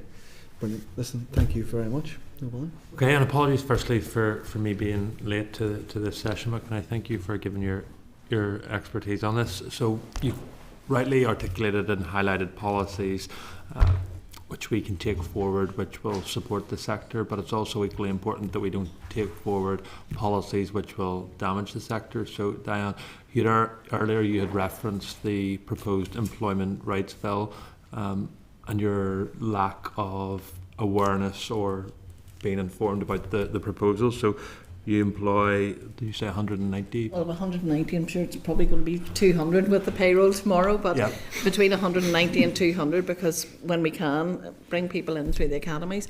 Well, I suppose I would just say, look, I've been in the sector 25 years and we've been talking about a childcare strategy. It's been very long to get to this point. I really welcome this. And we have been consulted along the way. We've been brought in, we've sat in committees, I feel that my voice has been heard in the writing of this. Mm-hmm. But when it comes to employer matters like the Good Jobs Bill, the likes of the SSP, I don't feel that we're hearing that as employers. You know, it's almost turbocharged. It lands on our desk. There's no consultation. It's a huge impact on what we do. We want the very best conditions for our employees. But we need to be consulted as employers. You know, I know that has a huge impact. You know, nurseries will have set their fee for the academic year. Mm-hmm. There's going to be nothing worse for the parent groups, and we'll hear if there's going to be a mid-year increase on fees because they haven't been aware of the day one SSP rights. So I feel there's been, unfortunately, you know, a lack of engagement with employers. We don't find that out. We work closely, you know, I sit in the policy unit of FSB, Lecale works closely with as corporate members of Northern Ireland Chamber, but the average day nursery doesn't have the time. The day nursery owner, if they're on site managing the nursery, they can't possibly attend the events that we have the luxury of being able to attend because we've several sites and can get released. How are they hearing about this information? You know, I think that's a concern to me as an employer. I think it should be a concern to all members of the committee, you know, particularly if we're interested in the childcare sector. So from your perspective, the proposals, do you think they will increase or decrease the costs that you're charging parents? Of course they're going to increase you know, and the unfortunate thing is that, you know, if the providers aren't consulted, how do we know what our wage bill is going to be? I have no crystal ball to say, look, how many staff am I going to have off sick? So what we have chosen to do, and we can only do this because we've several branches and we can employ 2 extra people in Armagh, we can employ 2 extra people in Lisburn. We have now had to employ those extra people to ensure that we have cover for sickness because we're paying day one SSP, but we're also paying for the staff that are there. I'm not saying it's a bad thing. I want my employees to have that, but who funds that? It's the employer. So there needs to be something there to support employers with these additional costs. Or, unfortunately, as it goes back to Declan says, you know, it is the parents, and it's the you know, no parent can afford an increase on their childcare bill, and as providers, the last thing we want to do is to have to drive costs up. But, you know, if we don't hear about it, we've no other option but do it. I just think that that's important that, you know, that the committee hear that the proposals coming forward from this minister will increase childcare costs. Stuart and Lorna, this is obviously the first time that you've appeared before committee since the unprecedented intervention by the business community in relation to the proposed employment rights bill, and it would be remiss of me not to raise this issue with you now that you're here. I'm just keen to, you've heard what the sector is saying about, they know nothing about the proposals, this will increase costs upon parents. Obviously you issued the letter to the minister. I assume the minister has organised to meet with you since she issued that letter. Yeah, probably just a couple of things to say. We got an acknowledgement from the minister with an indication that she wanted to meet with us once the bill had been published. There is an engagement forum tomorrow as well, which I will attend, and I'm not quite sure what's going to be on that agenda, but I think to our point, it's not opposition to bill, it's an opposition to a very deep, very genuine concern about scrutiny and deep and genuine concern about the ability to do something at the pace that is indicated. And whilst there's been commentary around this bill being staged, which is welcome, we don't know what aspects of it are going to be staged, and we don't know when. So I think we just need to get real clarity. I mean, you're hearing directly from one employer is one thing. From our membership, we have tried to engage as much as possible, tried to get our view. We've gone out to all the employment lawyers within our membership to say, as soon as this is published, can we get you around the table so that you can tell us where the red flags are, where there are things that we can engage with, that we can green light. But as at where we stand today, I have not seen a single word of text that, and therefore policy intent is one thing, and we can debate and discuss that. But actually, we just need to see the text to see what is potentially going to come down the tracks, because it will involve principally primary legislative obligations on employers like Sleepy Hollow. Lorna, anything you want to add? No, I would just echo those points that given that we're still yet to see the detail, and as far as I'm aware, the bill's still yet to go to the executive. That timeline is being pushed and pushed and pushed further to the end of this mandate, and we don't want the rushing of policy not being able to have fair scrutiny to be rushed through, and then employers have to face the consequences of that. Right, colleagues, can I thank you very much for your representations today? It's much appreciated. Thank you. Okay, thank you, everyone. Just allow our guests a few moments to depart, and then we'll sum up some actions. Peter.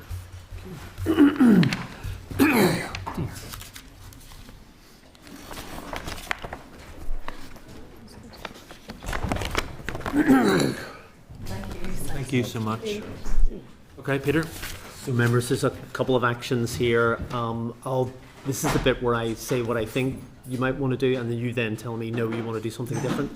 So in no particular order, to write to the Department of Health, just around the medical forms, asking them to explain the background and the need for these and what their timescale or plans are for removal of such. Then to also write to the Minister of Education, just in terms of the detail for timescales, etc., for the Childcare Workforce Development Plan. Write to our own departments, perhaps in line with what the witness has said, encouraging the department and asking to set out what they're going to do in terms of supporting the sector with business advice to help the sector and parents to navigate the benefits and employment costs and financial assistance arrangements. Additionally, excuse me, maybe to suggest to the department that they look to provide workplace nursery toolkits, including the sample forms, so that to ensure that these can avail of HMR, that there are HMRC compliance, and they can those workplace nurseries could avail of reduced costs. Also asking them on their timescale for the rollout of the Skills Academy to the sub-regions of Northern Ireland, the other parts of Northern Ireland that haven't reached to yet.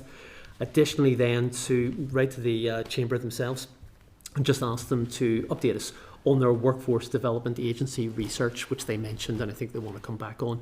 Members, that's what I got, if I've got that wrong. Patrick?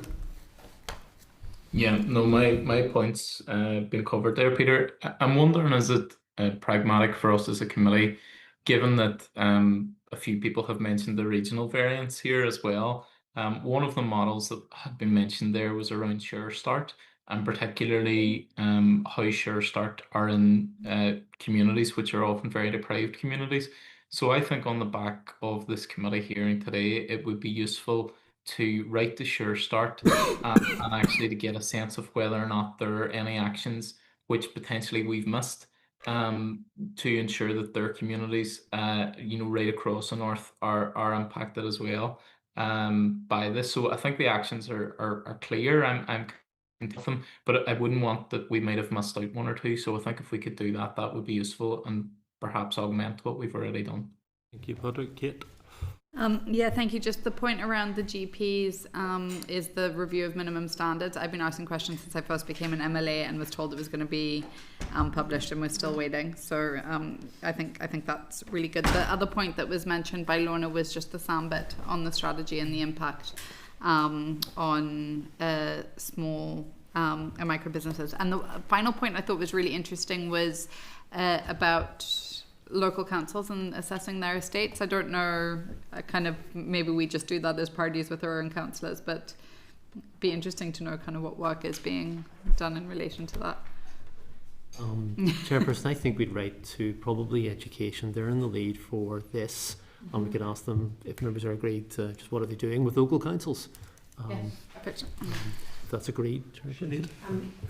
I missed the very beginning of your question, Phil, but should we write to the Minister and ask her what impact assessments financially that the good job, has she done a financial impact assessment on sector by sector on the good jobs bill,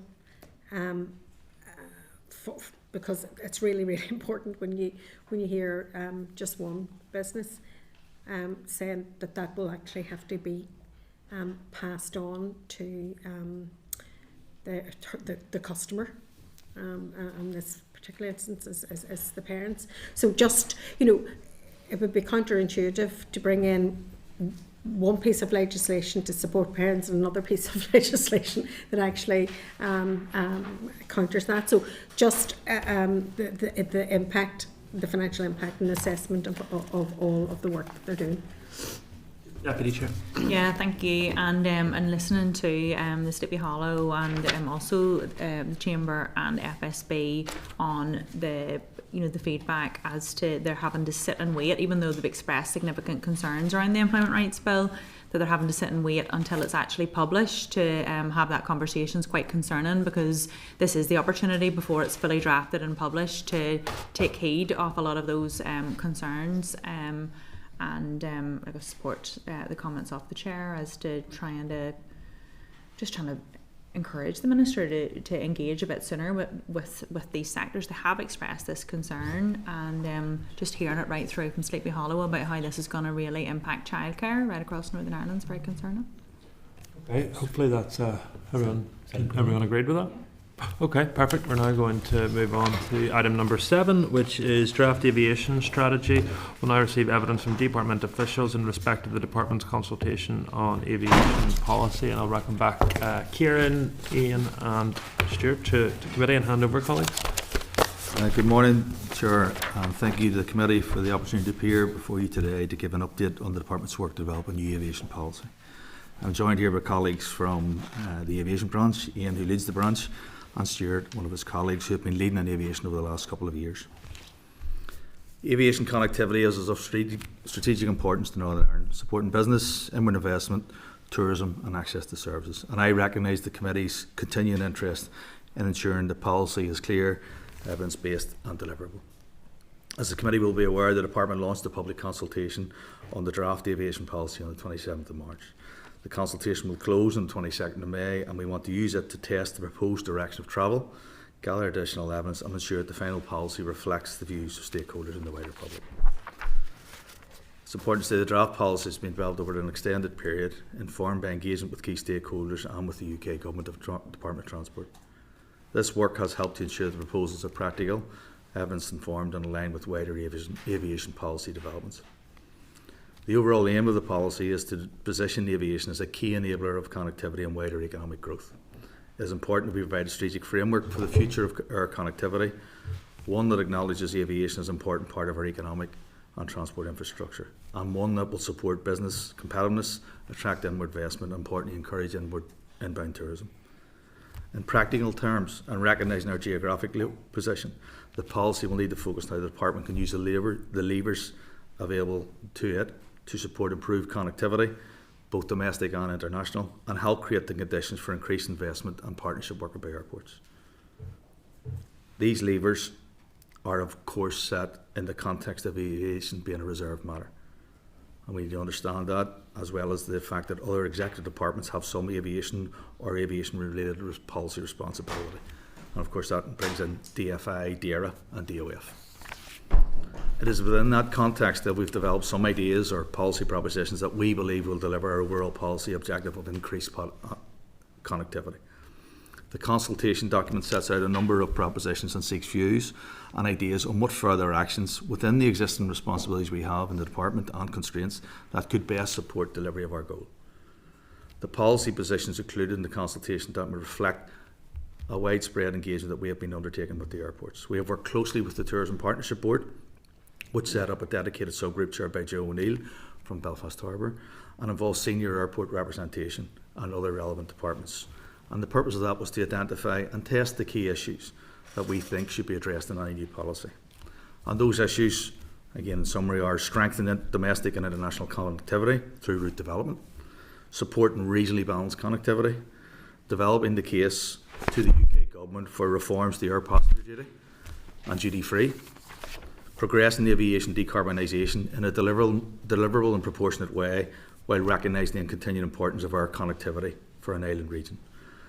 Establishing a ministerial-led aviation advisory group that will improve coordination, raise awareness of key issues, and importantly, provide a structured forum for engagement. And finally, increasing engagement with the sector on skills, needs and priorities for our local aviation workforce. Importantly, I think the consultation sets out a commitment for work to explore bringing other policy responsibilities from other departments into DFE. This, as the committee will appreciate, will require much more detailed consideration and engagement, not least the cost-benefit analysis with other departments, as well, of course, as engagement with the executive, as legislative changes, most likely on the transfer function orders, would be required. I also want to point out that alongside the formal consultation, we are continuing to engage with the aviation sector, including our airports, airlines and other key stakeholders. The immediate focus has been on route development, particularly in relation to the programme for government commitment to support potential transatlantic routes, which will be a key step to support US pre-clearance facilities here in the future. This engagement has been constructive and has helped the Department's policy thinking. In terms of the consultation, I do wish to acknowledge that this has been initiated later than originally intended. And the reason for this is fairly straightforward. We have limited resources in my team and had to focus more on more pressing issues affecting the sector last year. The aviation branch was a very small team initially with just 2 members of staff, of Ian and Stuart, although thankfully I've now got an extra resource to double that. But last year, that small team had a number of immediate, time-critical, departmental and ministerial objectives that need to be delivered. And these included the £2 million support for the PSO service from the City of Derry Airport to London Heathrow, up to £12 million funding support for the City of Derry Airport, provision of funding for Tourism Ireland to undertake cooperative marketing campaign last autumn, and as well was the progression of a legislative consent motion through the Executive and the Assembly in respect of the Sustainable Aviation Fuel Bill. And I want to draw on the legislative consent motion as an example of an immersion mission which we had unexpectedly to reprioritise significant time and effort of the team to ensure this was delivered. The committee will be aware that the LCM process is not straightforward. It requires detailed analysis of the provisions of the bill and how they might affect Northern Ireland. This included seeking legal advice, engagement with other departments and wider consultation with stakeholders. It also required ministerial, executive and of course Assembly approvals to be secured, and all within a timetable set by Westminster. In total this took over 6 months. And I mention the LCM is also because the provisions of the benefit it will bring to the wider aviation sector. It will ensure, that motion will ensure there's a level playing field for our local companies to access the same opportunities as companies in England, Scotland and Wales. That will reduce commercial risk and help unlock private sector investment to help develop sustainable aviation fuel that will support a wider policy objective of transition to lower carbon aviation. In conclusion, our next steps in policy development will include analysis of the response to the consultation. We will then bring forward final policy proposals to the Minister for consideration. But importantly and alongside that, we are continuing to progress plans for route development scheme and commission updated research on APD. Thank you, Chair. Thank you very much, Kieran. And can I firstly warmly welcome the fact that we've now got to this stage of trying to shape a aviation policy. I do have to say I'm disappointed, not in officials, but in the fact that we are in a position now where the target date for the publication of this was a year ago. And I don't think that we should have been in a position where this document was a year late. When the Minister Murphy first took office in his 3-year forward look, he made clear that an aviation and route development policy was a top priority for him. He's now been and gone. We were told that this would come in March 2025, so I think a year to develop this document isn't acceptable. And I'm not sure that the Minister's even made any policy decisions at this stage, so if I look at the policy position in relation to route development, so the department intends, subject to budget, to bring forward a route development scheme. Well, that's exactly what Minister Murphy said when he took office in 2024. That's exactly what the Minister's position has been. So why is there no policy decisions being taken by the Minister in relation to what a route development policy is going to look like? Fundamentally, route development policy is what are the objectives of it, and that's what we're consulting on. So we've been engaging with the airports. Is it international connectivity? Well, or is it domestic? Well, with respect, that's a matter that the Minister needs to decide. We commissioned the York Aviation strategy. It's been sitting there. It's made clear recommendations of where our focus needs to be. There's an executive commitment in relation to transatlantic, fair enough, but the research has shown clearly that we need to be connecting into our hubs within Europe, and the connections from that. So we have the evidence to do that. We're now going out to ask the public, how important is it for the department to ensure that this takes place? Well, of course it's important. That's why it's in a programme for government commitment. That's why the department spent tens of thousands of pounds of public money on the York Aviation strategy. And now what you're saying is you're going to commission more research to tell us exactly the same thing. What we're doing is we are asking views in terms of priorities for our policy moving forward about that balance between international connectivity and domestic. And again, this will be important in the light of budgetary constraints and moving forward, where should our priorities be. It's easy to say that we want increased connectivity, we want to go to all places, but this is an opportunity for engaging with stakeholders, because you'll have different views from the airports on where that priority should be. York Aviation just said here's a list of areas where you should go, but at what cost? That doesn't focus. That's the job of the department to do that. It's not the job of the public to do that. You haven't asked. Where's the question on any of these? Let's go to route development. Questions 1, 2, 3, 4, 5, 6. Where does it say anything about cost?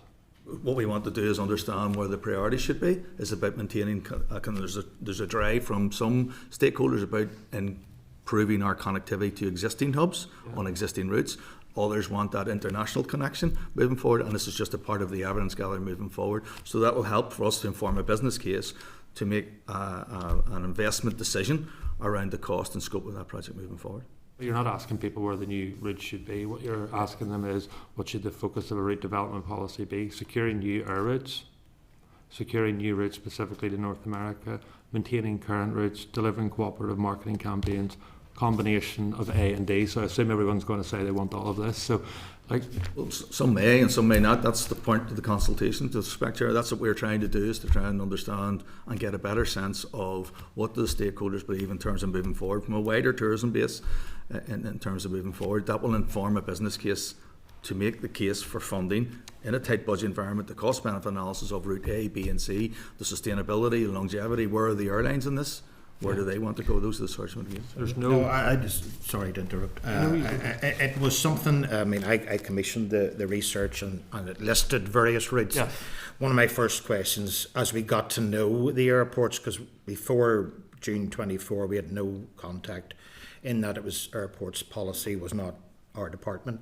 We talked to them and they swiftly, one of the first things I think they said to me was, are we committed to these routes? Can we suggest routes? And we said, absolutely, it's not written in stone. Mm-hmm. Because obviously they're on a daily basis negotiating with lines about specific routes, what's available, what airlines or craft they have to fly to certain routes. All of these commercial and confidence negotiations are going on. So what we're hoping that will come out of this, and certainly it will come out of this, is that they will come to us with suggestions for routes that they have negotiated with airlines. And obviously they are the experts in this. So the York Aviation was very much give us some idea where the critical things are. Mm-hmm. But I think of some of the ones like Germany where maybe negotiations aren't advanced enough at this stage. So York Aviation published its findings to the department when? In March 24. Okay, so we're now in March 26, and what recommendations or have we taken forward in the Department for the Economy of anything that was in the York Aviation strategy? What we are doing is we are trying to develop further the thinking around that would support the business case to make those. And again, I made the point that we are later than where we should have been. There were other priorities for a small, and it's the balance of resources that we had to deliver last year. I think engaging with the airports last year in terms of some of the marketing we did, I think you will look at the issues that we have delivered last year have been of greater importance at this point in time than getting that policy in time, and that was a decision that had to be made. So in some of the consultation stuff, obviously a lot of this isn't within the remit of the Department for the Economy. Not to say that I don't support the ambition of it, but Minister Archibald is going to have no role in whether airports pass on duty free ultimately to customers here in Northern Ireland. That'll be a decision for the UK government, and as a committee we should strongly support the Minister in her ambition to do that. The same in relation to air passenger duty on short haul. So what do you think concrete proposals that can be delivered by this department, taking into consideration the track record in terms of the smaller department and resources that you have, that can actually be delivered in an aviation strategy by the Department for the Economy? The focus will be, and again our engagement there will be on the route development. Yeah. But I think there needs to be a compelling case made through the DOF on the APD. Yeah. There is, you will be aware, the committee will be aware of the previous research and the cost of that. And then we need to have a balance in part of our research. What is the best way of delivering our policy objective? Is it all APD? Is it route development fund? Is it duty free? What are the various measures? So that's what we can do. But it will be up to our department as the policy lead to present the case to the fiscal to DOF to make that case to the APD. The Minister's already made that case. Her position is very clear, and I'm sure the committee agrees it is in terms of taxation, given our location is unfair. But there's a significant cost that comes out, and Treasury are very clear. But the focus, to really be clear in your response to you, the focus is on route development. But also I think as a department, providing a forum, because one of the issues that came out, I think, certainly post-COVID, is that clarity of responsibility as to who is taking forward various issues. You're quite right. There are issues in there on decarbonisation where other departments, and indeed this is a reserve. We need to, I know you understand this is a reserve matter, so there are very limited levers which we have. But there are some. But I think also, and the Minister has met airlines, has met airports. We are engaging with those. I think providing that forum for those stakeholders to meet is important for those stakeholders. And indeed, that's part of the Tourism Partnership Board. That's why it was created. And that's why my view to the Minister was that actually the route development policy should have been a standalone piece of work rather than tying it into a wider piece around an aviation strategy. But listen, we are where we are in terms of transatlantic. When are we expecting an announcement then on the reconnection of flights between Northern Ireland and the United States? I think, Chair, you will appreciate that there are discussions that the airlines drive those discussions with the airports. I think you'll appreciate where we are in that. Is there a business case that you're currently working on? That, again, is the commitment in. It comes back into the informant coming through. There's a balance will be reached here between transatlantic, domestic connectivity, etc. So when everybody wants to do all the routes, there's this, I think you appreciate that. So I can't tell you when. What I can tell you is that we will go through the process of analysing responses, do a value for money assessment. Ultimately, the airlines that will decide which route you appreciate. So I can't give that time scale. Is there currently a business case being worked on within the Department for the Economy about a proposition from an airline to restart flights between Belfast and North America? No, there will be a business case being developed by the department to develop an air route development scheme. But there's no not there's no for a specific. Sure, there's none at the minute. No. And again, with the chair will appreciate that the airports currently are, and I'm sure you're aware, are engaging with a number of potential partners that might bring our route to here. In terms of like any route, they all, yes, we'll come. What's on offer, and what is the funding? Because it will require public funding to deliver that route, as you appreciate. And we're not constrained by, so for example, a airline approaches an airport and says, we can deliver this. The department's line isn't, well, we have to wait until we develop a route development strategy before we would even consider looking at a business case. The Minister would accept a ask at this stage, go through the proper processes, do a value for money test, etc., etc. But what we're saying is the Minister will entertain bids at this stage in interim until we get a firm policy position in place. What I want to be really clear about, that's the purpose of the consultation too. So we want to have what is our focus? What is our target market? So do we just take the first that comes in and work with that there? No, that has not been the case. We have been supporting airlines already through cooperative marketing. I think you appreciate it through Tourism Ireland, and it's been very successful. what we want to do now with a limited budget moving forward, where does the route give the greatest bang for buck for here in terms of competitiveness? I'm just not clear. Are you or are you not accepting proposals from airports currently? We'll work with our airports now and airlines, but there needs to be a scheme, and there needs to be priorities in the scheme for that investment. And it does need to be. Answer, we will not be making a decision on an individual route now in the absence of approval of a scheme. The position is we have to wait until there is a policy. Business case, yeah, develop. So there needs to be, first of all, a route development policy decision taken by the Minister. Then there needs to be a business case. So in that period in which this document and this strategy was meant to be in place from March 2025, airlines and airports have been told, sorry, the Minister's focus is on something else, we won't accept anything at this stage. No. And again, sure, we have been working with airlines, have been supported already on routes, just to be clear, just want to make that clear, and they have. There has been continued support through cooperative marketing and has been consistent over the last There's been number no direct subsidy for particular routes. No, but it helps to offset some of their costs, and it also helps to offset and increase the attractiveness of those routes to get the greater passenger numbers. What we will be doing now, and we are in the process of engaging technical experts to say, look, how does that scheme work within subsidy control? Who is it? How do we fund? What's the best mechanism for funding? How do we demonstrate value for money? How do we ensure that sustainability on a route? Yep. And those are the key issues that we will look through. So our message is, we're looking at developing an route development policy. We're not going to support directly any subsidy for a route at this stage because we're working on this policy. When then will a policy be in place in which gives a fair, balanced and equitable approach then for all airlines to say, and airports to say, this is the pitch, this is the bid and the parameters that we're working in? So subject to a business case is approved, our target is for the summer season, is for next year, 27, 28, moving forward. But airlines are continuing to expand on their routes, and you will have seen announcements yesterday in terms of movement. So they are continuing to develop, but there's no market failure there. So we need to be satisfied that there's market failure. And again, looking back on the priorities, if it's transatlantic, there's a lead-in period for that. The airlines are discussing with airports those routes now. Declan? Thanks, Philip. So it's a quite dynamic landscape at the moment. And of course the department and yourselves have to apply the appropriate robust procedures. But it would be fair to say that in the mix of that very dynamic environment at the moment, there are discussions taking place that are both in terms of transatlantic activity from the States to here, and also from here to the States, by way of widening the scope of those routes, and there are new ideas in there, but clearly new airline providers, carriers need to demonstrate that there is sustainability, that there is a viable business model that they are operating to, and then of course then the department has to stress test that against the broader requirements of the aviation strategy. So I get completely what it is you're saying.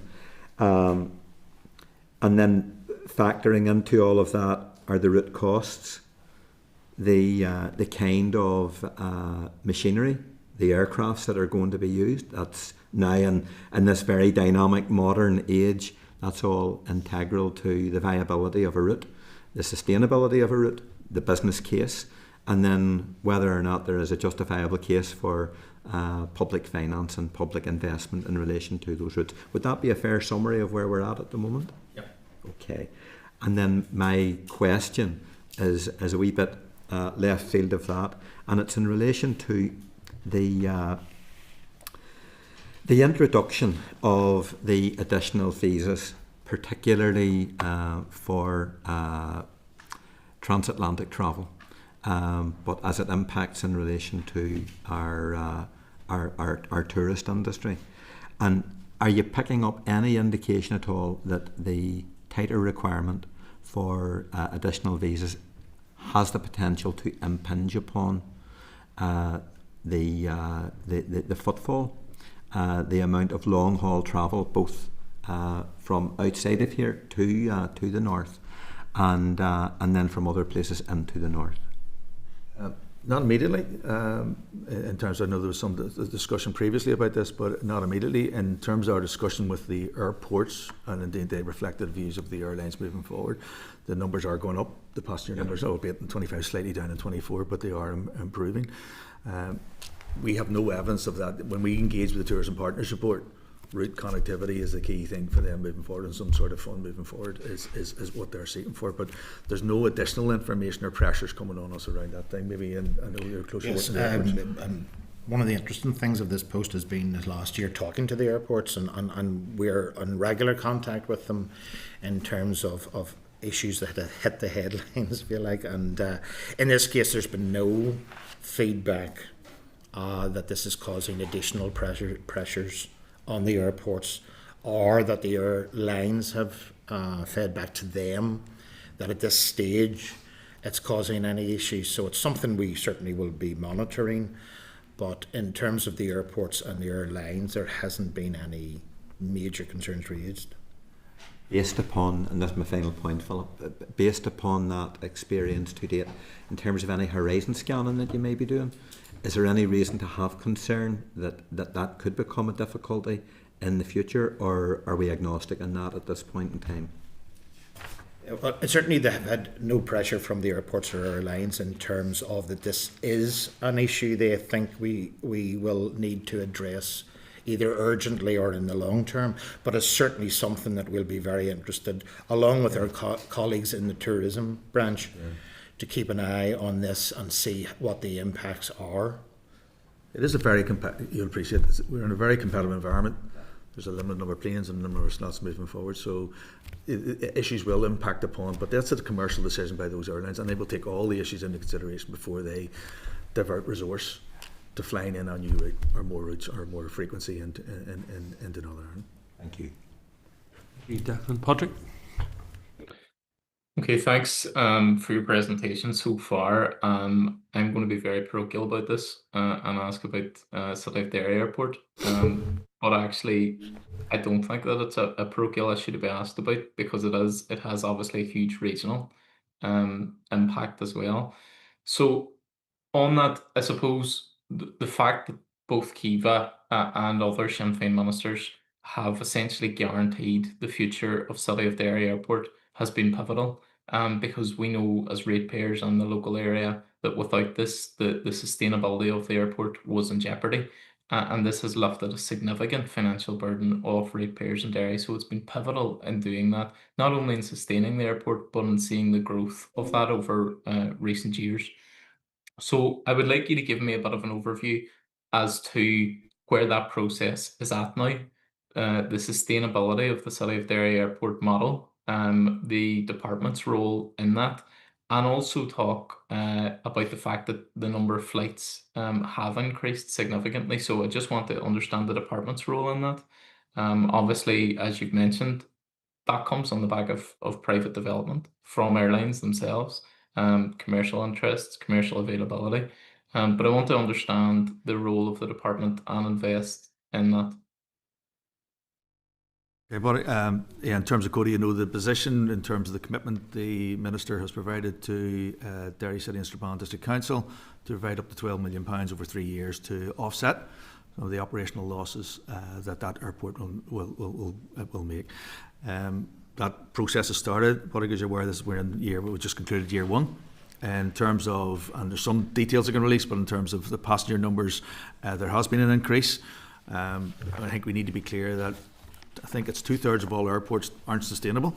This isn't about driving CODA into a sustainable footing in year 3 that it will not require future subsidy. This is about trying to build capability and capacity at the airport to attract more lines in, to reduce the operating losses that the council are currently faces as owners of the airport moving forward. That's where so the numbers are increasing. Increased visitor numbers doesn't mean always increased profit, Patrick. I'm sure you'll appreciate that there are whatever offers the airline make or the airport makes to the airline doesn't necessarily create the profit. It is about getting a bigger throughput into the wider region, and that's the benefit for our investment into regional connectivity. That's why the Minister is so keen on this, about promoting access into the northwest. So that's our commitment moving forward. We are working closely with CODA. Obviously the Dublin Derry route will come on by the Irish government, will be funded we are hoping that will start later on this year, will drive increased numbers. The PSO route is critical to City of Derry Airport, which is co-funded by that will be a key decision to be made by UK government in 2027. And again, with ourselves in terms of co-funders of that moving forward, because that drives significant business and footfall for that region. So what we are doing, Paddy, what we are trying to do is support the airport, increase its capability and capacity to attract and make it more attractive for airlines coming in, working with our wider tourism sector partners. Numbers are increasing, which is positive for the airport. But I just want to be clear, it's not about our 3-year funding will not put City of Derry Airport into a sustainable wash your face model. Just so we're absolutely clear about it's that. in a much more sustainable position. Absolutely, and that's what's about. The key part of it is for us that it has lifted the burden off ratepayers in Derry, which was wrong and should never have happened, and actually centralised this towards a strategic model, which perhaps wasn't there prior to that. So I think that's very, very welcome. You've touched on my next 2 points, one of which was around the Derry to Dublin air route. So if you could give me an update on that. Obviously, this is something which we've been pushing for and lobbying on for a significant number of years now, and it's great to see progress on it. So I want to understand what engagement you're having with your counterparts in the south on this, and how you see the benefits of that for all Ireland travel, cooperation, access into the North West, as you've mentioned. Absolutely, the Minister was very clear. She welcomes the introduction of the route by the Irish Government to City of Derry Airport. We will be working with them on the wider tourism front, how do we promote the route, how do we encourage that throughput of passengers. Our understanding is that they're going through the process now of identifying how they procure and they're working closely with City of Derry Airport. Irish Government officials are working closely with them to procure an operator. But that's as much as we're involved in it. At this stage, our focus then will be on ensuring that we do what we can through Tourism NI to make it attractive for passengers to use that route, so that we continue to invest and they visit the North West. Yeah, and on the PSO route, can you just give me an update on that as well?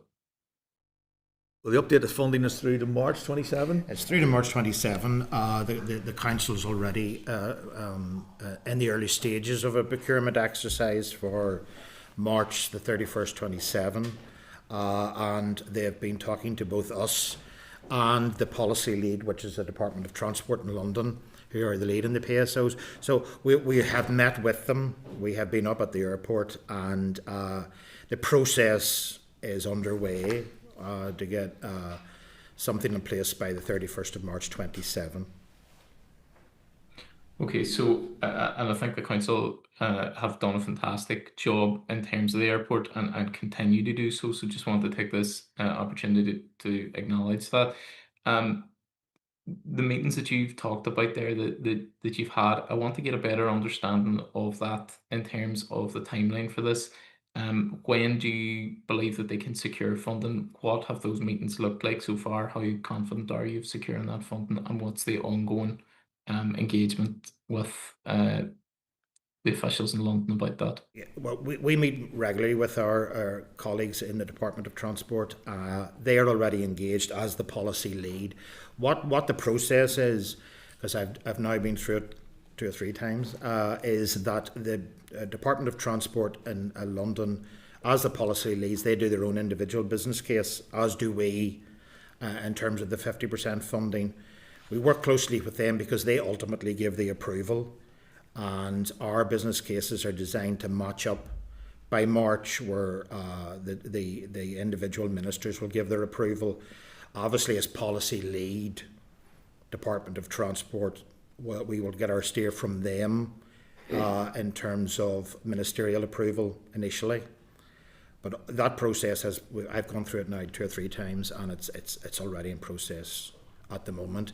And we meet every few weeks with our colleagues in Department of Transport. We have a very good relationship with them. Yeah, so sorry, just to back that up. Yeah, so we're linked in on a fortnightly basis with the council, CODA, and DFT in London as well. The next step is probably for the council to publish a market sounding exercise to gauge specifications, demand, etc. For the post March 2027 route. So as I say, that's the next step. And as I say, the further steps in terms of business case development will follow on from that there once we know some further information from that market sounding exercise once that's analysed. Okay, thanks Phil. Thank you. Sinead. Thank you. Just to add to what Padraig has been saying, I mean, the PSOs have been a game changer really for the City of Derry Airport. And I travelled to London, maybe not as much this year, but last year quite a lot. And it's packed. A lot of golfers, I have to say, come in this direction. It's great to see because the people coming are spreading themselves out through the coast, the Causeway Coast, and on into Donegal. So I mean, it's good for the airport. And I would say, you've acknowledged in your document as well that regional connectivity is really central to the wider aviation strategy, and it is really an enabler for regional balance. And so that support is good, and it's good for the people of the Northwest and obviously the council, because our citizens were bearing the burden of it, and now, rightly so, government are making that investment. It's not actually a lot in the wider context of things, but it is significant. So that's that. Excuse me. I think I'm losing my voice. Everybody will be delighted to hear. But the real centre of this aviation policy is the route development aspect of it. And within the context of geopolitical and everything else that is going on, we should be really speeding that up because it's so competitive. And I think we need to think of places near to here that we need to be in. For example, now we had a notification that flights are going to take place next year to Rome, but Lisbon, all of those places, they're literally 2.5 hours away. Are places that people shouldn't have to drive 3 hours to Dublin to get to a flight. And it just seems to be like we should be intensifying our work and trying to get these delivered for the aviation and for people here, and to grow our economy that way. I give up. I think the point Sinead is making is a similar point to ours, that let's get on with our route development policy. Kate? Thank you. I was just getting my strepsils out of my bag of commercial concerns as well. Thank you very much.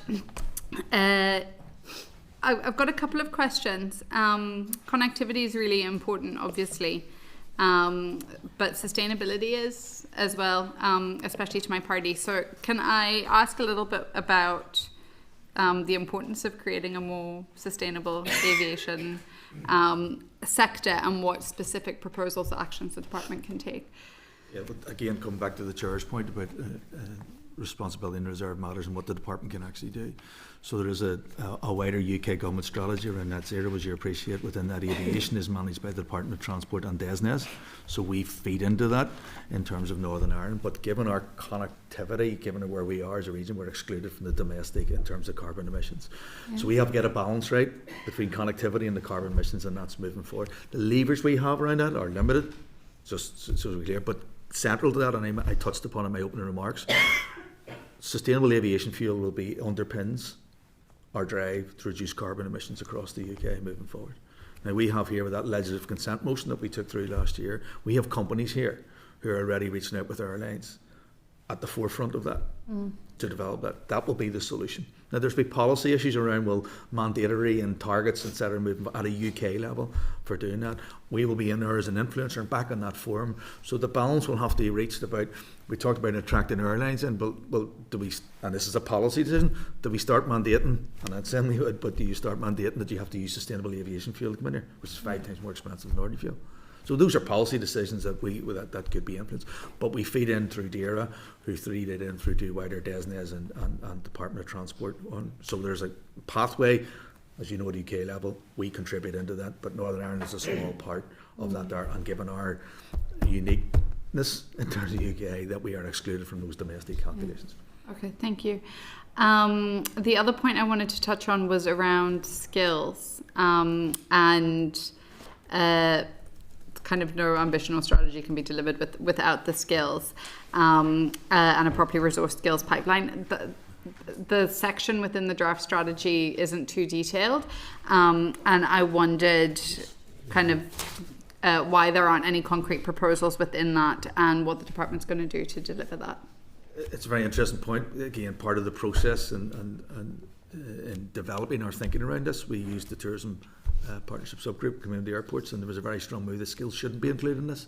It would take away the focus of the policy moving forward, that we have a separate around skills, aviation, manufacturing and game and SAF fuels again, that should be taken forward as generally part of industrial strategy moving forward. So that was a common coming back to, absolutely deliberate. You know, we have skills in there. There's a wider issue around the skills needed for the airports in terms of delivery and use of AI and stuff, but on a wider skills agenda, the view coming back from the stakeholders, particularly the airports, was that should be excluded, because it would sort of dilute the focus of the policy. That's really interesting, and interesting that the industry input into that. Okay, my final question, the easy one, is around airport landscape.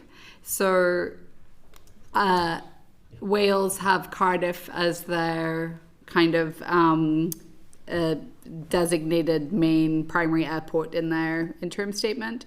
Scotland makes a distinction between regional lifeline airports and international hubs. How does the department view our airport infrastructure in terms of roles and responsibilities of our airports? Wales, the Welsh government own Cardiff, so that's a different position. The airports we have here, other than CODA, are private sector. That's a matter for the private sector in terms of investment. Should we have one airport or two? But that's a competitive advantage moving forward. You know, we're not in a position to say we should only have one airport in Northern Ireland, and it should deal with one deals international, one deals. That's the market. You know, we want to get in that. CODA's different. Scotland again is different again, and then Highlands and Islands, and that connectivity is absolutely fundamental to them moving forward in terms of the PSO routes that they have there. So, probably in short form, we want to support all our airports to grow. We want to use the levers that we have through route connectivity, etc., to build up the passenger numbers that come through them that will deliver against a programme for government commitment. And whether they go, we're not selecting that you must go to that airport or you must go to that airport. That would be appropriate for us to do so. Okay. It's interesting. I was making a comment earlier on with one of my colleagues about how aviation policy is really interesting because so much of it is market led, and it's a bit, I suppose, like our higher education. It's market led, but the department still has a role in guiding that and bringing them together and identifying where we want to be emphasising strengths and bringing investment in. Yeah, but if you follow through the logic, sort of said, and maybe the question people's mind, should we only have one airport, and should our focus go beyond? But that's not for us to get involved in shaping that market decision. Thank you. David. Thank you, Kieran. I suppose echo the comments at the start. It's frustrating that we're sitting in almost May 26, and we're at this point. So I want to put that on the record because I think we had this discussion 2 years ago, or close to it anyway. That drag is costing our economy and costing people. But I say all the time about our role is the department's role is to create the conditions and let others flourish on it. So, what are the conditions that the department are actually creating to build new routes, and what are the emerging routes that are coming? Well, the primary condition again to create that environment is that route development fund, and that's what we are trying to move forward to try and bring a business case forward in a tight budget environment that justifies the expenditure on route development. Passenger numbers are going up. that's the number. I think we need to be, there's a slight fall in 25, but in terms of pre-COVID and where we are back to those sort of numbers, which is great to see. That builds on the good work that our tourism and I are doing in terms of promoting the space, also investing as inward investment. So that's our key focus. That we will continue. The airports, I know, are frustrated around APD, and we will continue to, but we have to make a case, and there's a big cost bill with that there to UK government. That would be a game changer, they would argue, in terms of that domestic. But there is a cost to that. With Treasury, is it 50 million, 60 million, whatever it would be, and is that the best way of, inverted commas, spending 50? We have taken, as you know, we have taken long haul APD, which has been beneficial and which is fundamental, I think, to attracting the transatlantic route. So those are the primary conditions that we are doing to make it happen. I think also, and I come back to it earlier, I think that providing an opportunity for those senior representatives from the airports and airlines and other stakeholders to come together to meet the minister, to have the opportunity to engage, and she does engage on a bilateral basis, and has been on route development, has been working hard with the airlines and trying to support that. Just to add to that, in terms of the atmosphere, I think one of the first things that struck me when we were taking this work forward was the fact that the airports were saying we need to raise the profile. Aviation is one of those things, you fly in and out of the country and you don't think about it. And I think that has been something from day one that we've worked hard, and it has raised the profile. We meet with them regularly, the minister. We meet regularly with transport to raise local issues with them. And I think the policy document has done a lot to raise the profile of aviation and confirm how important it is in terms of inward investment and inward tourism. And the department is behind that and supportive of that. Pick up on those two things. What's the budget from the department for this aviation fund? The budget has not been set yet. That will be a matter for the minister to determine in terms of her priorities moving forward. We haven't got a budget at all. Well, the minister hasn't agreed a budget for this year. What was last year's? There was none for route development. We haven't had a budget at all for this? For route development, not for this, no. Not at all, okay. You talk about tourism. 75% of our tourists come through Dublin Airport. So what engagement is there with Tourism Ireland to promote Belfast and Derry Airport? Maybe I articulated earlier the fact that we have been working with Tourism Ireland. We provided over £400,000 last autumn to promote routes into Northern Ireland, and they have done that, and they've done that every year very successfully. So they have been working on behalf of stakeholders here and with airlines and airports to attract more passenger numbers to use Northern Ireland airports. And then directly with the Irish government, they have a cap in Dublin, 32 million people. So what engagement is there directly with the Irish government, and not to see Dublin as competition, but to share the place and to start to see growth and right across? I think that's the wider point on the route, on the airlines and the route connectivity in terms of with the government, not with the airlines. With the Irish government. So there's no direct conversations we are having in terms of that passenger cap at Dublin Airport. It's an opportunity that our airlines and airports want to exploit in terms of, and then back into your point about what are the conditions that we are trying to make that happen. Whenever you look at the Irish government strategy, and they have a strategy every number of years, it says to optimise Irish airports network to encourage connection to the world. So what engagement is there with the department, with the Irish government, to be part of that? So the Irish government own their airports, and that's what, in terms of DAA, they have a regional responsibility as well. The policy objectives are the same. We want to increase connectivity. For us, and all that's about getting more flights into here. And with all due respect, I could ask anybody in the street, and they would tell me that they want to increase numbers. Like that's not a. But what I'm asking directly is, if we're sharing this island and we live on the island and there's a cap in Dublin, do we view them as a competition, or would we view it as working in collaboration? Well, it's the airlines. Well, in terms of, I'm talking about policy. I'm talking about from the department to the department in Dublin. The Irish government say to optimise Irish airports. Are we included in that? No, that's like. And what conversation have we had to be included in that? In the Irish government's with the Irish government policy for their airports. No, it's not for their airports. It says to optimise the network to the island. It's theirs, yeah.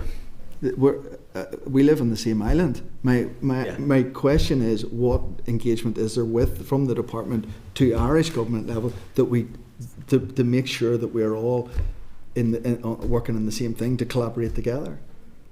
We are competitors, just so we appreciate that. We are competitors for. You're telling me the Department of Economy in Stormont is a competitor to the Irish? Our airports are competitors. Sorry, could I elaborate in the sense that I mentioned the work we're doing with the Department of Transport in London. The obviously there are issues in terms of Irish connectivity, that they had advantages like APD and duty free. So it's sorry, and pre-clearance, and pre-clearance, which is a colossal important role. It's certainly in the past. There has been a sort of more, yes, they're very competitive, and the airports, one of the reasons we cannot really share what they're saying to us is when they're in negotiations, they're very much competitive. They don't want any of the other airports to know what potential routes they're looking at. So in terms of that, we are working with the relevant authorities in Westminster in terms of our policy, which is aligned to theirs. 90% of that is reserved. I'm not asking about the routes. I'm not asking about the airlines. I was asking about the policy on we have 7-8 million people come through our airports. How we can work together to make sure we get more of that coming through the Northern airports. And what you're telling me is there's no engagement basically with the Irish government.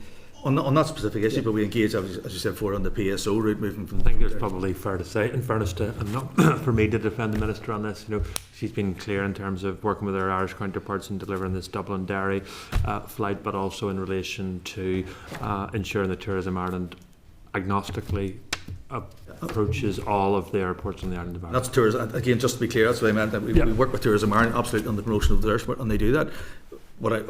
I'm sorry, just in struggling with there's it's as if so an airline wants to land on the island of Ireland, does the two governments work together to see which best airport? I don't know if that's where you're coming. Where should they land?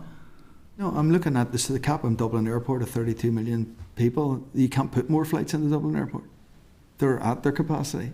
So how can we not work together to deliver more into Belfast? That's what I'm saying. Our Belfast doesn't just it covers a lot of people, or can potentially. Last question from me. Businesses looking connectivity in Europe. Have you engaged with the business community of where those routes need to be? Again, that will be part of the process. Again, we look at Invest in Now, where our target market is. The focus primarily has been on tourism, through that tourism partnership board to sort of say, look, where are, and in terms of that inward tourism moving forward. But that's the balance to be reached about that day-to-day travel with Frankfurt or Milan or wherever else may be. Have you engaged with the business community to where those routes need to be? In terms of the local business community, yes. Oh, sorry, that's my system. We have, and it will be an ongoing thing. We want to set up a stakeholder advisory group, and a key area of that, which the Scots have shown has worked very, very well, is working with the local business community to see where it targets which particular routes it would benefit from. And I mean, in a very long-term strategy, what the Scots will do is work together in terms of the business community wants to focus on a certain area, the food and drinks industry wants to focus. We tie in our route development policies with the same routes. So that advisory group that business will be a core part of that, it'll be a key part of that. Okay, thank you. Diane? Thank you, and thanks very much to you all. I'm really keen to see this aviation strategy come forward. I think whenever we have positive things in Northern Ireland, it's important to promote them, and just even with that, there's the entire sector, and just one day always remind people of the point that about a third of the airplane seats that are flying around in the world are made here in Northern Ireland, with a huge number of those in my constituency, my hometown, Lecale and Collins airspace. So when we have stories to be proud of in the sector, that connectivity, just really, really keen that we get out, and keen to see this progress. But in terms of the strategy, you just had said, just a quick one from me at the very start, other things took priority. You're a small team and you only have so many resources. I just wanted to ask, in terms of the size of your team, have you got vacancies, and do you feel that you're appropriately resourced? The initial team was 2, was the guys who were 2, and that has now been doubled. So we have 4 in that there. That will be enough for us to take forward the plan of work that we propose to do, particularly around APD research and route development work moving forward. Thank you. Thank you. And finally from me, what's the current subvention from the executive to Dakota at the minute? How much has been drawn down? So it's 12 up to 12 million pounds over 3 years. Yeah. The first drawdown will go through for last year for CODA will be the final payment will go out in June, and that will be dependent on the operational losses. So I can't tell you what that amount it is, but it's up to £3 million a year. And how much has been drawn down of that 12 so far? The first year, when the first year the contract was signed there, so the first payment will go through to the council very shortly. It comes in 6 monthly tranches, depending on performance. And that's just on code. Sorry, that's just on the operational losses, and then obviously on the PSO route, they have drawn down and continue to draw down their funding on an annual basis, whatever. From the department's point of view, it's 1.1 million, which is 50%. So up to 4.4 million a year from 25.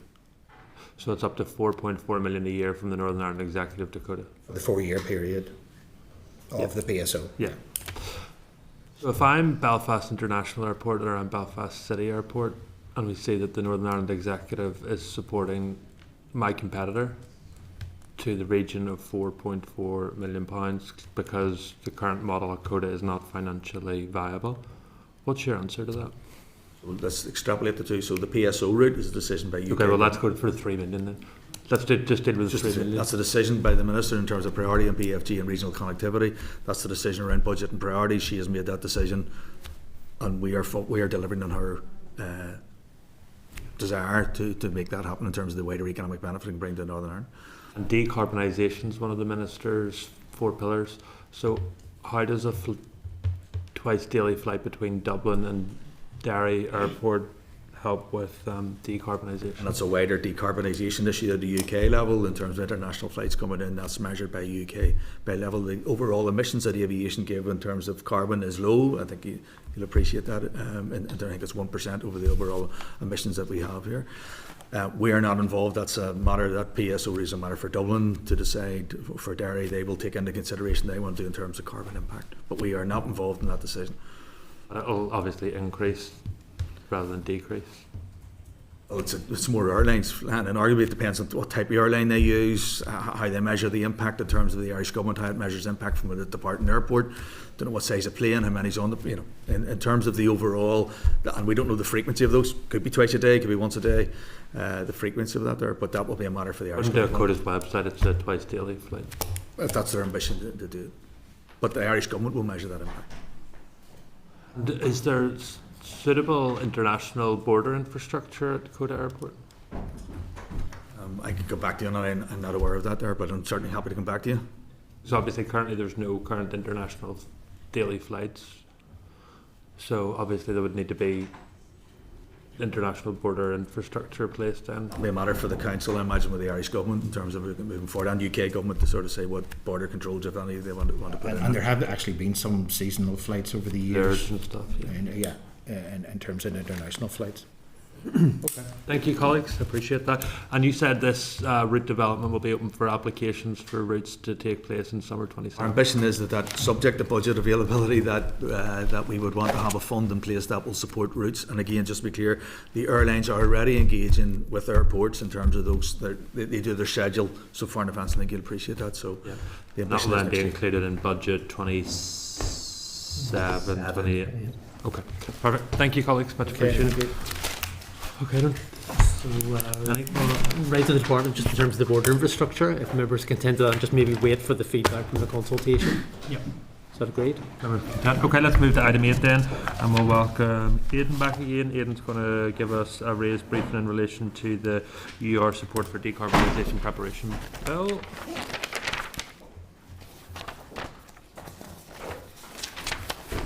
Chair, I'm going to have to leave for 15 or 20 minutes. No, we'll be done by then. Oh, will you? Yeah. Don't worry. Peter is clerking at 2 o'clock. Another committee. Thanks, Chair. Yeah. Thanks, members. I'm here to talk to you about the Utility Regulator Support for Decarbonisation Preparation Bill, focusing on what the bill does, highlighting some policy considerations and examining the potential impact on the public purse. I'm conscious that the debate, second stage debate, on this was yesterday. So a lot of what I'm going to say is going to echo that debate.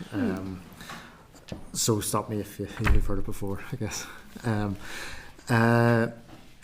So the Article 3 of the Energy Order, Northern Ireland, 2003, established the utility regulator as the economic regulator for electricity and gas in Northern Ireland, and its powers are outlined across 5 different pieces of legislation. If enacted, the bill would amend those powers to allow the the utility regulator to provide the department with advice, information and assistance relating to net zero transition linked to its commitments under the Climate Change Act 2022 and the Energy Strategy. In evidence to the committee, on 22nd of April 2026, DFE officials indicated that the bill was requested by the regulator to clarify its legal duties and to provide assurance on the statutory powers. The bill contains one substantive clause, of which there are 3 provisions. Clause 1.1 provides the utility regulator with the power, specifically that it may provide advice, information or assistance to the DFE in relation to the Climate Change Act. Clause 2 requires that the utility regulator comply with any reasonable request from DFE to provide such advice as far as reasonably practicable. The EFM describes this as a qualified duty intended to allow for times when the regulator is unable to meet a request, for example, where it considers it has insufficient resource to practically meet the request. And clause 3 is definitional, defining the energy sector as quite broadly as anything to do with the production, supply, consumption of energy of any kind. The bill is DFE specific. Other departments would not have the same power to request advice from the utility regulator as introduced. So turning to the key considerations highlighted in the paper, first is the question of how the qualified duty will operate in practice. The paper notes the need to clarify how a reasonable request and reasonably practicable would be interpreted, and the circumstances under which the regulator might be unable to comply. Second is the potential interaction with advice from other bodies. As I mentioned, the bill would allow the regulator to provide advice in relation to the department's functions as set out in the 2022 Act. Those functions include developing sectoral plans for energy and industrial sectors, meeting net zero and renewable targets, contributing to carbon budgets, and the interaction between DFE policy with the just transition principle. And it's here where the potential overlap has been identified in the paper. So that's a potential overlap with the advisory functions of a future Just Transition Commission once established on compliance with the principle and with the consumer's statutory role on the impacts of energy policy on consumers as they relate to that principle. And it raises the question of how conflicting or contradictory advice, if it arises, would be handled. The next issue for consideration is the scope of the advice power. Some consultation respondents suggested that widening the bill that the bill should be widened so other departments could have the same power to request advice from the regulator. In response, the DFE noted that the bill was developed in collaboration with the regulator, with the Departmental Solicitor's Office and the Office of the Legislative Council. And that collaboration included an assessment of whether there was a gap in the regulator's ability to support DFE. The department argued that widening to other departments would require similar legal assessments by those departments, and the DFE's position is that it can share advice from the regulator as necessary. Finally, there's the issue of wider regulator reform. In evidence to the committee in March 2025, the regulator noted that Northern Ireland's energy regulatory framework had not kept pace with other regulators. And in later evidence in March of this year, the regulator reiterated its desire to see that legislation brought in line with that applying to Ofgem and GB and the Commission for Regulation of Utilities in the Republic of Ireland. The DFE have argued that this bill represents a first step to providing those powers, and when enacted it would enable the regulator to be part of the design process. The department has also noted that such legislation won't come in this mandate. Turning now just to the public purse considerations, the regulator's expenditure is largely offset by revenue raised through annual licence fees, which are paid by licence holders and recovered from consumers. Additional income is raised from the Northern Ireland Renewable Obligation Buyout Fund, which is used to fund that scheme, the administration of that scheme. On the direct cost implications, DFE's consultation response stated that the regulator revised it would require 5 full-time equivalent staff in the first year following implementation, while the AFM estimates that 4 additional full-time equivalent staff would be required in the first year at a cost of 328,000. So members may wish to explore why this estimate's changed. The costs associated with the bill are expected to be covered by money raised through licence fee. The AFM makes an important caveat, however, that where the department requires advice outside the regulator's electricity and gas functions that cannot be funded by licence fee, consideration will be given to alternative funding mechanisms. The AFM also notes that under the Energy Order Northern Ireland 2003, the expenses of the utility regulator can be funded through the Budget Act process. So that's pretty much all I wanted to say. I'm happy to take any questions. I think that's really useful, and there's a number of points in there that I think a number of colleagues raised yesterday with the Minister. The Minister was able to articulate her rationale on a number of points of those, but obviously during committee stage we'll be able to take evidence from both the department, stakeholders and the regulator themselves. So no doubt we'll call upon your expertise during that process. So on behalf of the committee, can I just thank you very much for your work on this to date, Chair, and we'll see you soon. Thank you. Okay. Colleagues will then move to item 9, correspondence. Are members content to dispose of those as indicated in the index?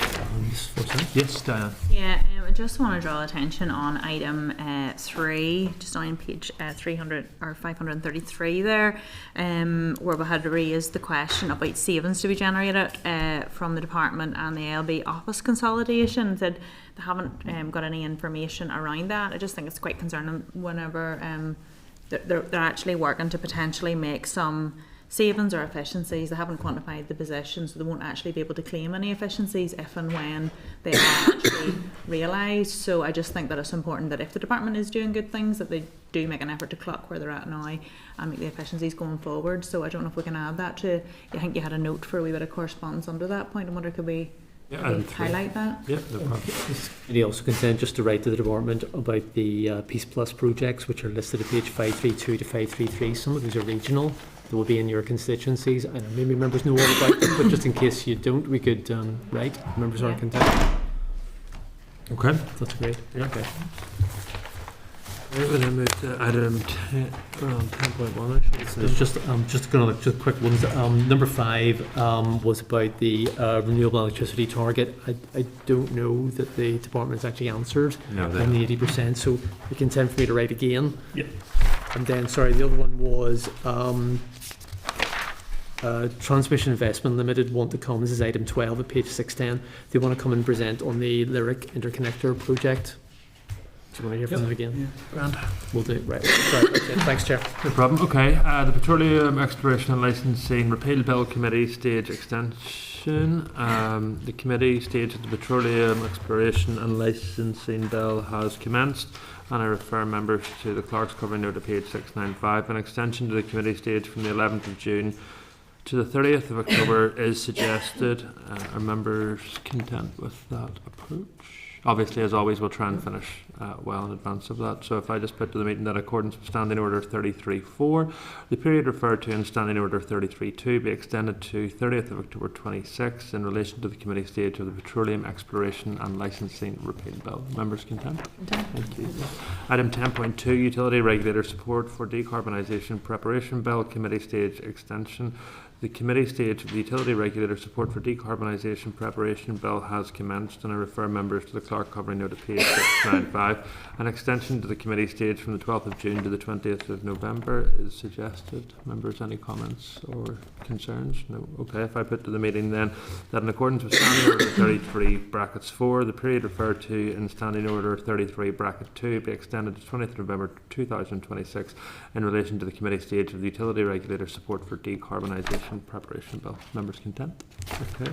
Forward Work Programme then, Peter. So members, if you remember last time the committee agreed to invite the UU, the department, and UCU to brief on the potential job losses at Ulster University.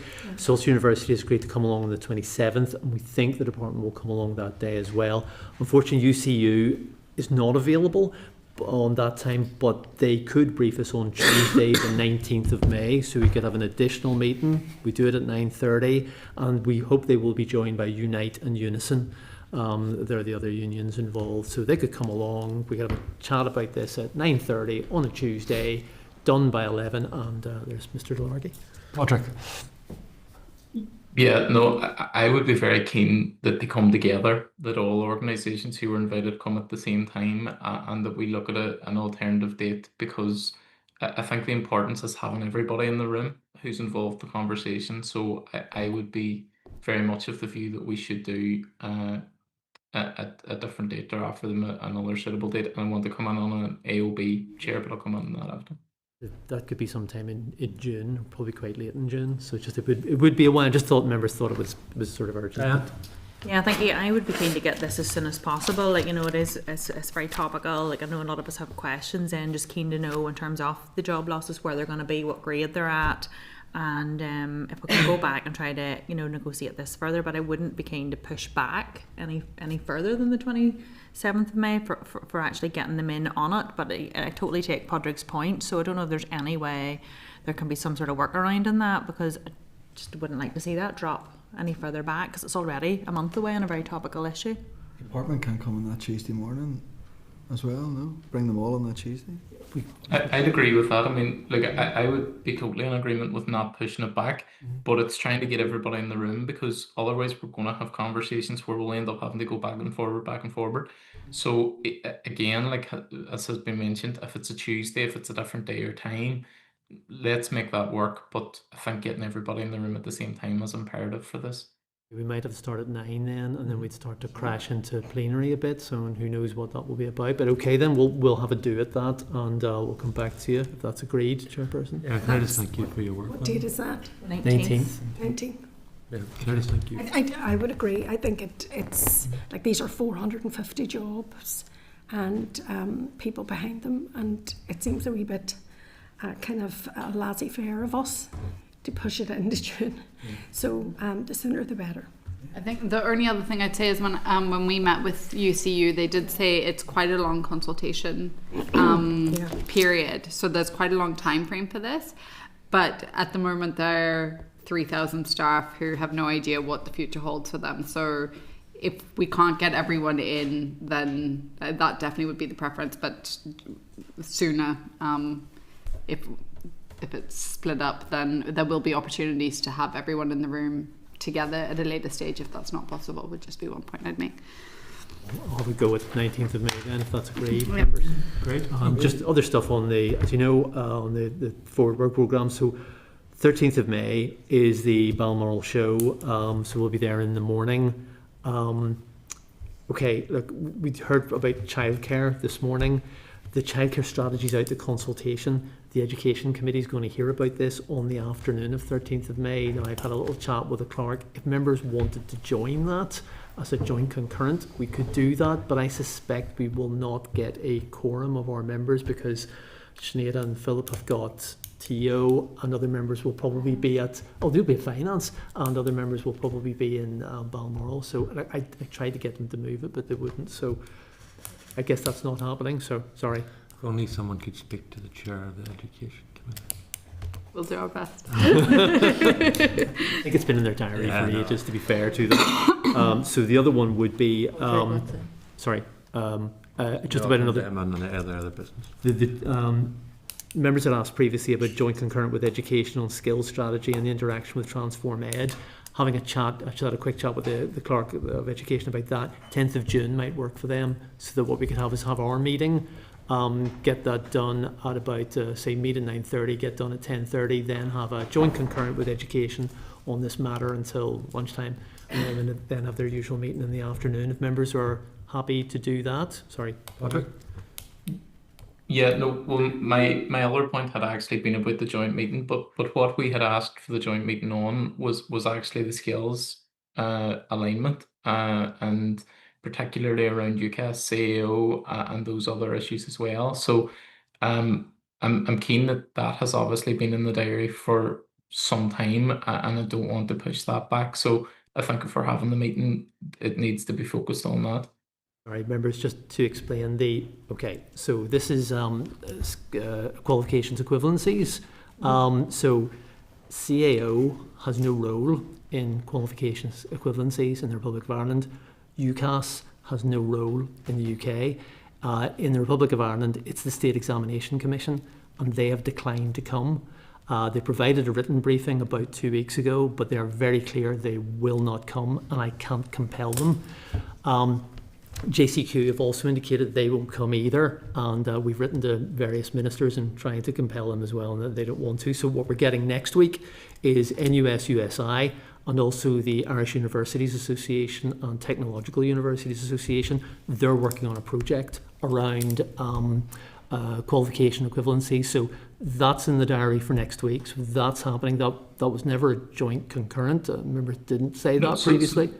That was what we had asked for the concurrent meeting on, was around this specific issue. So I would like that the issue that we are raising is around the divergence between economy and education around this issue. And what I would like the joint meeting, and what we had always asked the joint meeting to be on, was around that. So I appreciate there are other topics on it, and whether the agencies can come or not. I think it's important that it's the two committees we meet, because there's going to be different parts that we need to pick up each. So I would like the meeting to be focused on that, as we had agreed previously. I remember that was not what was agreed previously. It really wasn't, because we've been working on this one. So in terms of what's happening is the Department of Education are reviewing A-levels and ASs, and that may well, as was indicated in correspondence from the Minister, may have an impact on mobility, student mobility on the island of Ireland in the longer term. But that was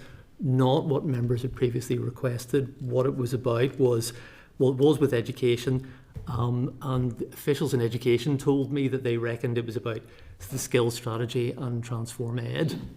So, okay, so look, I'm at a loss here. Again, CAO, UCAS are not involved in this. They basically just administer Leaving Cert and A-levels, so that they don't do, it's not up to them to determine about qualification equivalency. It really isn't. So it's I think it's more that will be on, I guess, the departments, and in the Republic of Ireland it will be around the Irish Universities Association, who we're going to hear from next week.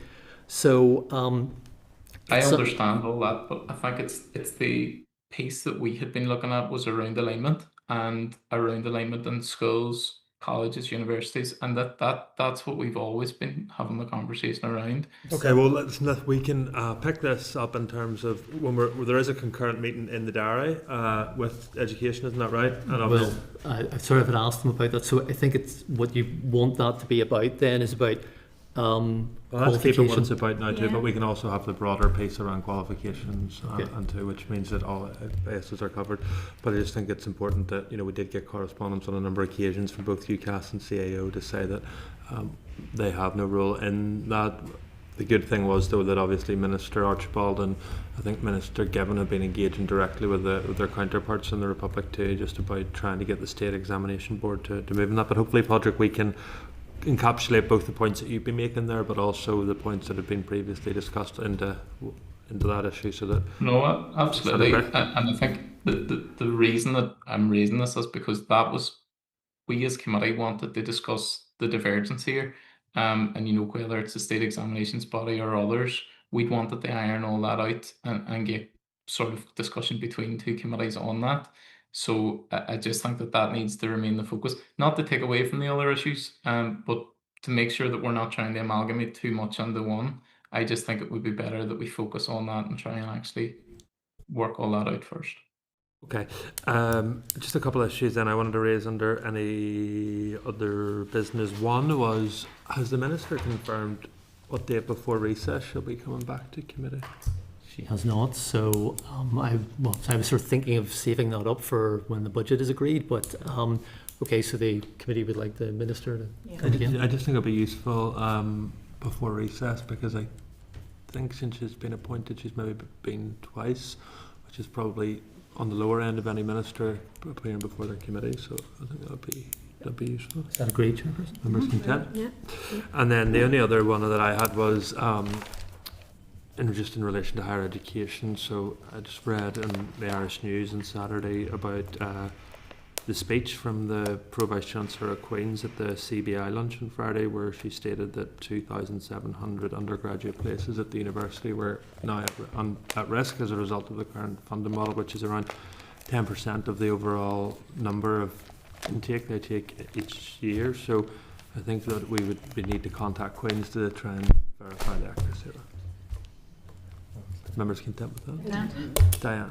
Yeah, and can I also just raise the announcement today? I'd heard it, and I'm just looking it up on the economy website. The minister had announced the moving forward of the smart meters to be active or at the beginning of 2028. I know whenever they were in the utility regulator giving evidence, it had been talked about 500 million, and they actually said it was about 800 million. So I just would be keen to know, when this date has been announced, is this profiled into the multi-year budget, or where that is going to sit, or in terms of the scale of the fund? I know a lot of it they were saying was sitting with the different providers, but I just would be keen to know that now there's been a decision as the timeline, how that's built into the budget for the department. I think the timeline has actually been agreed. They've given dates. I know they've given a date. They said 2028 to 2031, but there's a programme to be developed, and I understand that my understanding of it was that consumers pay for that, and we'll pay that on our bills. It would be good to get the clarity. Okay, Just the minister's statement is the first meters will be installed in homes at the beginning of 2028. So it just would be keen to understand in terms of how that mechanism is actually going to work within the department, because it wasn't. We're learning about that in the media as committee. Agreed, Chairperson. Great. Thanks, colleagues. With that, can I thank you for your attendance? We're going to do the other bit. The right side. The right side. Will we? Oh, sorry, I totally forgot. Sorry, members content that we move into closed session to have a quick chat with our friends from Engagement. Members agreed? Sorry, members will be brief. So no, I forgot, sorry. Committee Room 30. Sound.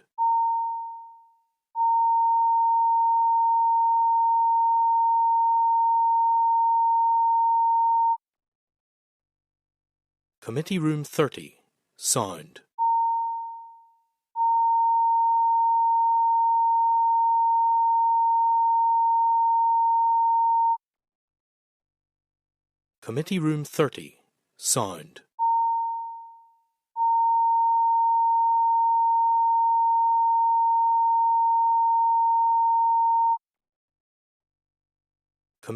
30.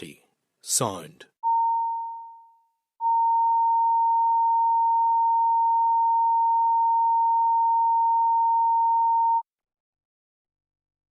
Committee Room 30. Sound.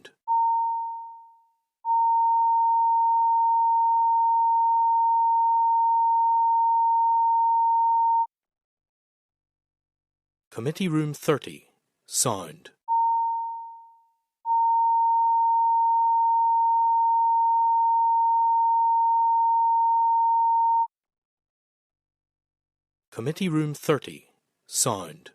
Committee Room 30. Sound. Committee Room 30. Sound.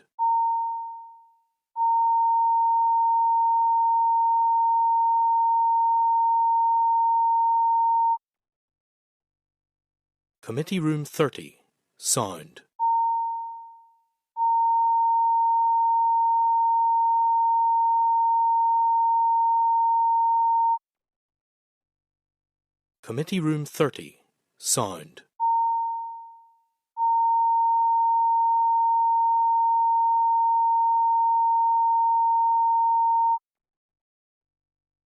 Committee Room 30. Sound.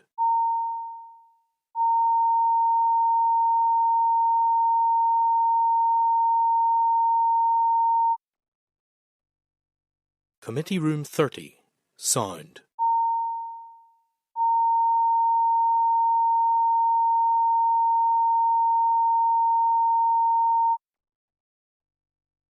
Committee Room 30, Sound.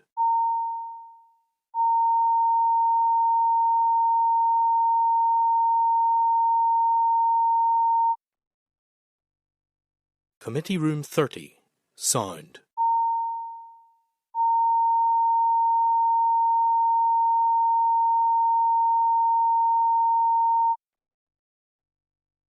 Committee Room 30, Sound.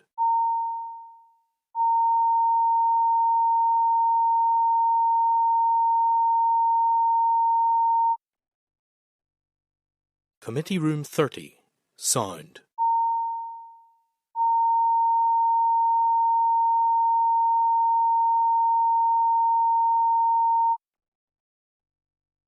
Committee Room 30,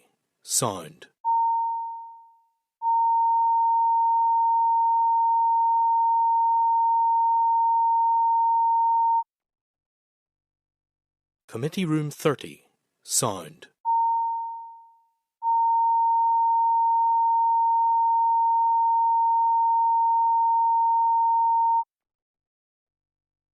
Committee Room 30, Sound.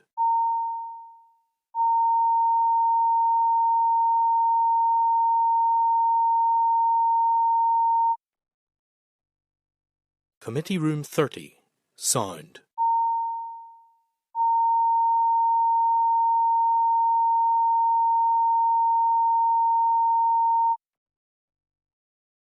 Committee Room 30, Sound.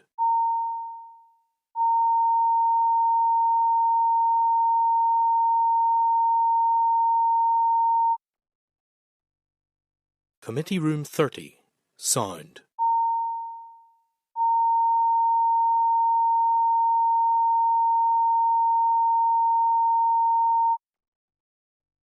Sound.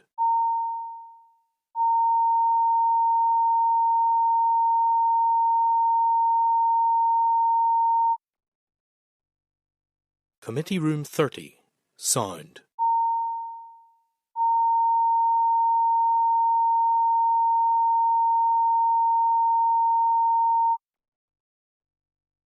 Committee Room 30, Sound.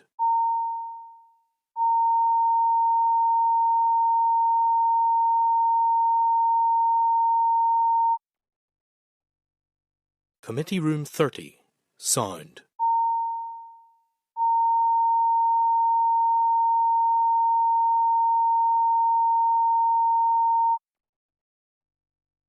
Committee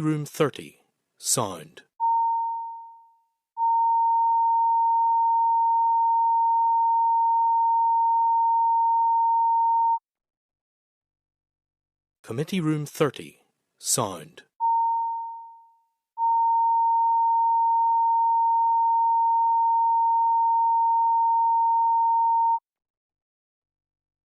Committee Room 30, Sound.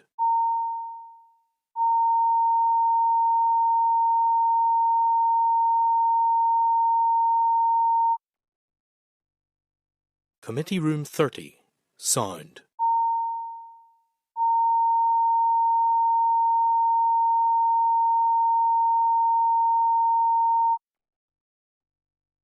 Committee Room 30, Sound. Committee Room 30, Sound. Committee Room 30, Sound.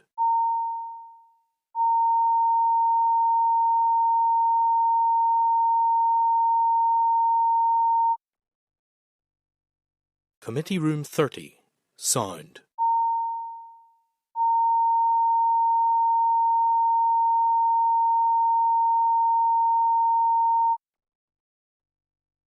Committee Room 30, Sound.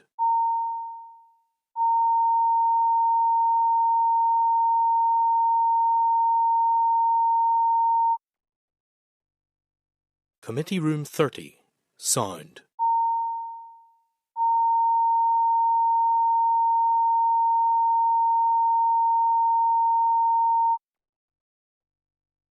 Committee Room 30, Sound.